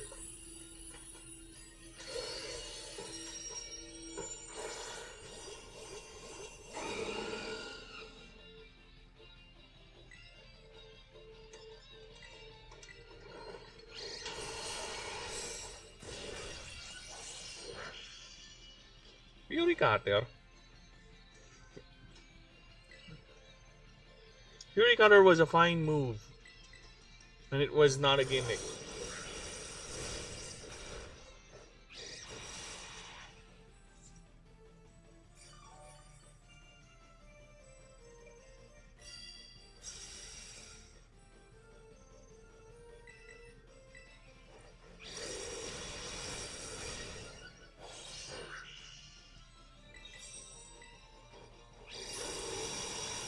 That was a fine move during Gen 2. I remember it being overpowered. They would clear out the Elite Four encounter. And I think Gen 2 has the easiest. Yeah, I think it has the easiest Elite Four. But I think the lowest will has like level 40 Pokemon. Which is odd. If I remember correctly, okay? Might be wrong, but I think I remember it correctly.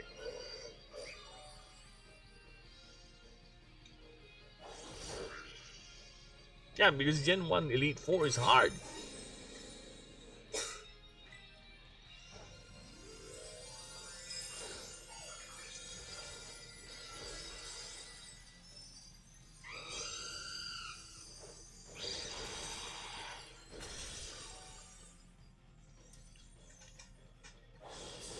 Okay, that's Psycho Cut.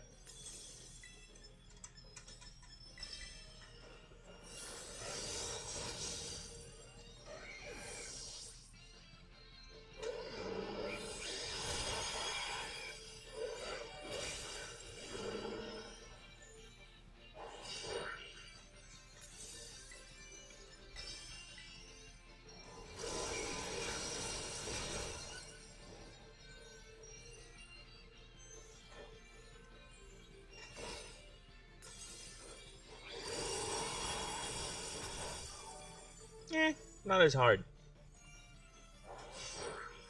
Imagine rank 6 and rank 7. Those are impossible to beat.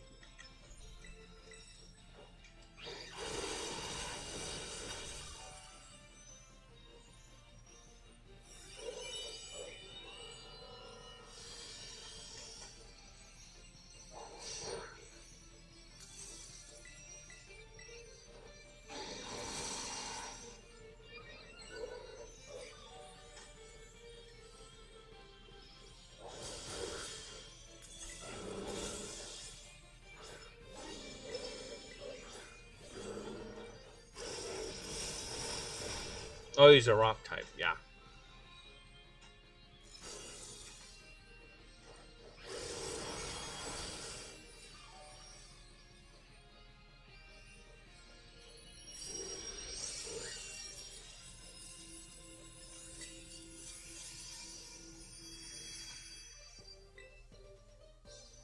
It was a quite an unsuccessful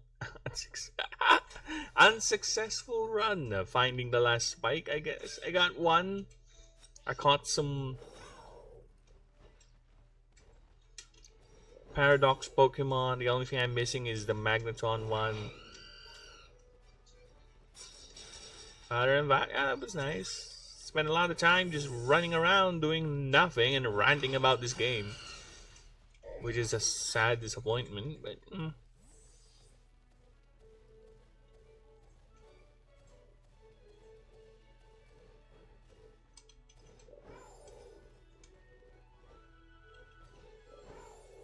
I think I saw something. Game, stop, stop, stop.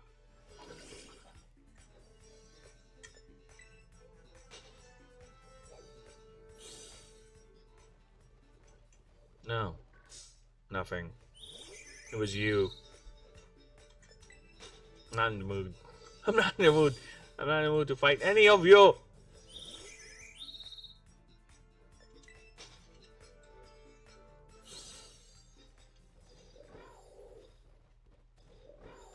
I'm tired.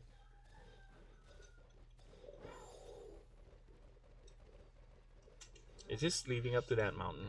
Oh no, it's different there. Okay. Okay. See where you're leading me.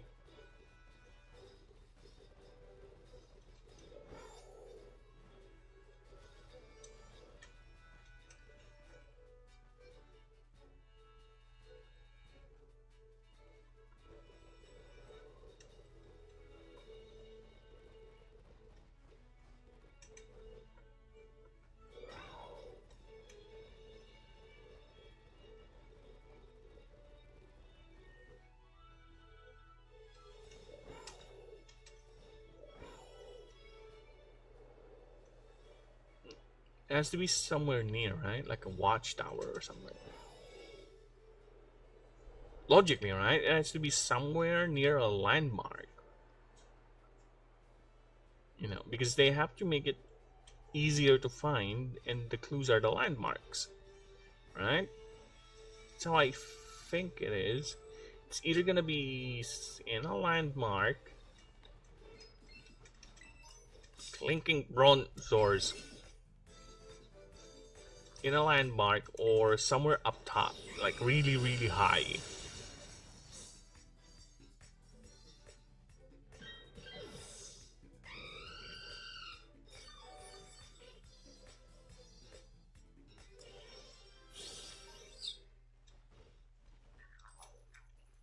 I lose the coin. Bronzor was one of those Pokemon where I really don't like the design. That considering what came after this, I think he's just okay, whatever.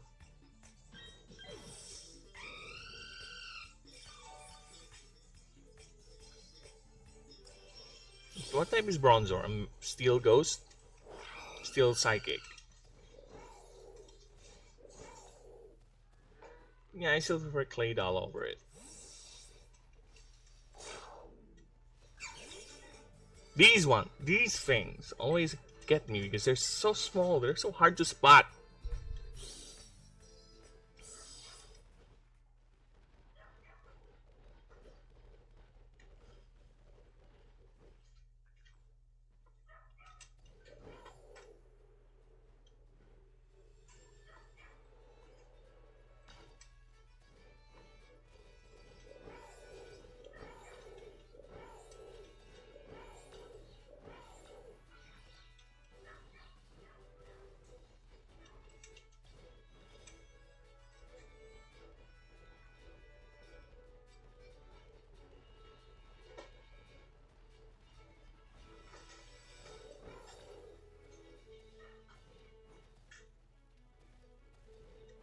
Oh, Staraptor.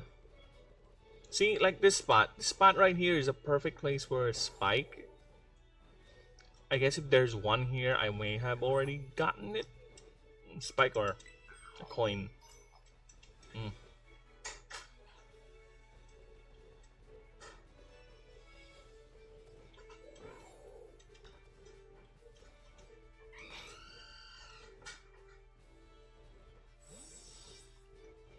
Okay, that watchtower. Yeah, I want to go to that watchtower.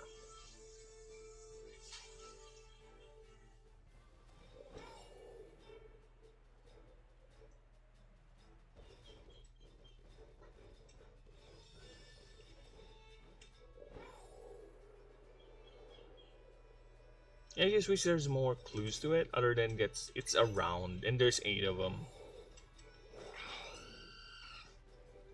8? Not really. Yeah, I think 8 is a good number. It's a fine. I just wish there's an easier way to find them, like a clue of some sort. You know, like it tells you where's the next one after you unlock another one.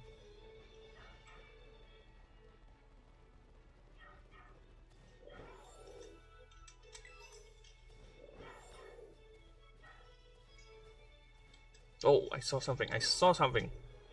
Oh my god, could this be it? Could that be it? Am I going to end the run with this recording with a capture?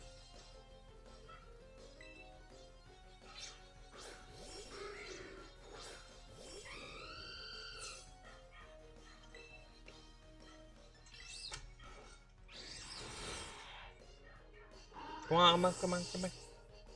Make it snappy.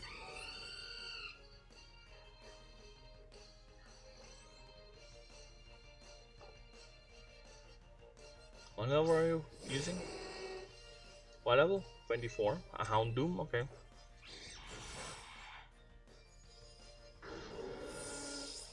I don't remember ever that stealing triggering its bonus.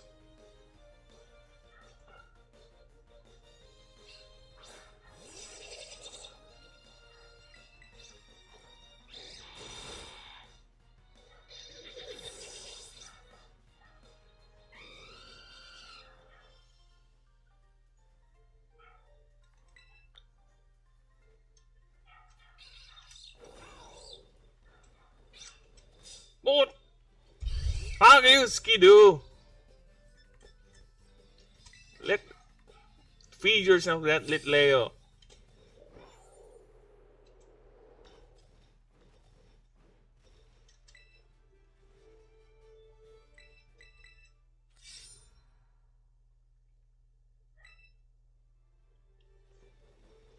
It doesn't say. Oh my god, do I still need one more? Well, at least my hunch is right. But I need to check. It doesn't say. So, yeah, I'll check. But I'm getting this distinct nagging feeling. I need one more.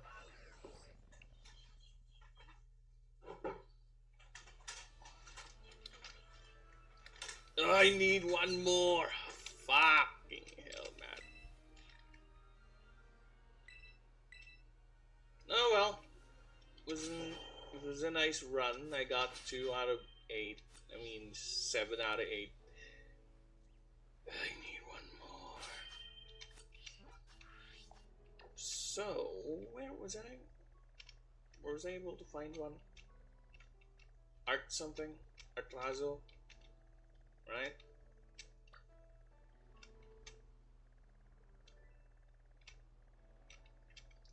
Yeah, somewhere around this part here. So yeah, I guess that's something. I'll try to scour the area here. Here. See if I can find anything else. In the meantime, this ends the recording. So it's 1 for 1 in terms of things I'm lacking. I'm lacking the magneton. Yeah, I'm lacking the magneton 1, the magneton.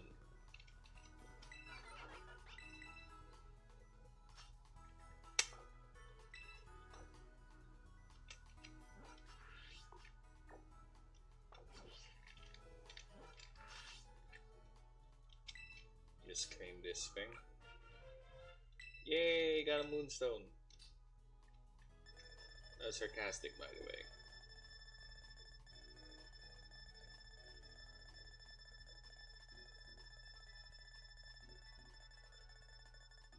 Yeah, I expect gaps.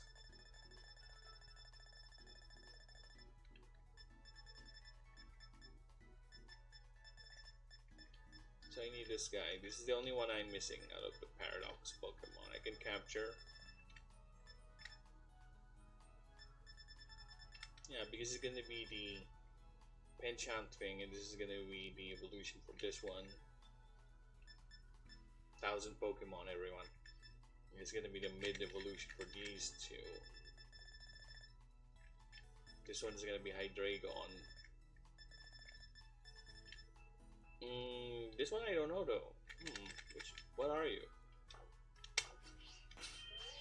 A Pokemon I haven't encountered yet? Okay. No, well, that ends that. I need to get back to doing the things I do. So yeah, this is an emulated thing. This is an emulated run of me struggling to find violet spikes on the ground, doing it in the most inefficient way possible, and finding nothing else. Well, that's fascinating. Okay, thank you. Maybe I'll cut some portions of this too, because that was quite a rant I had.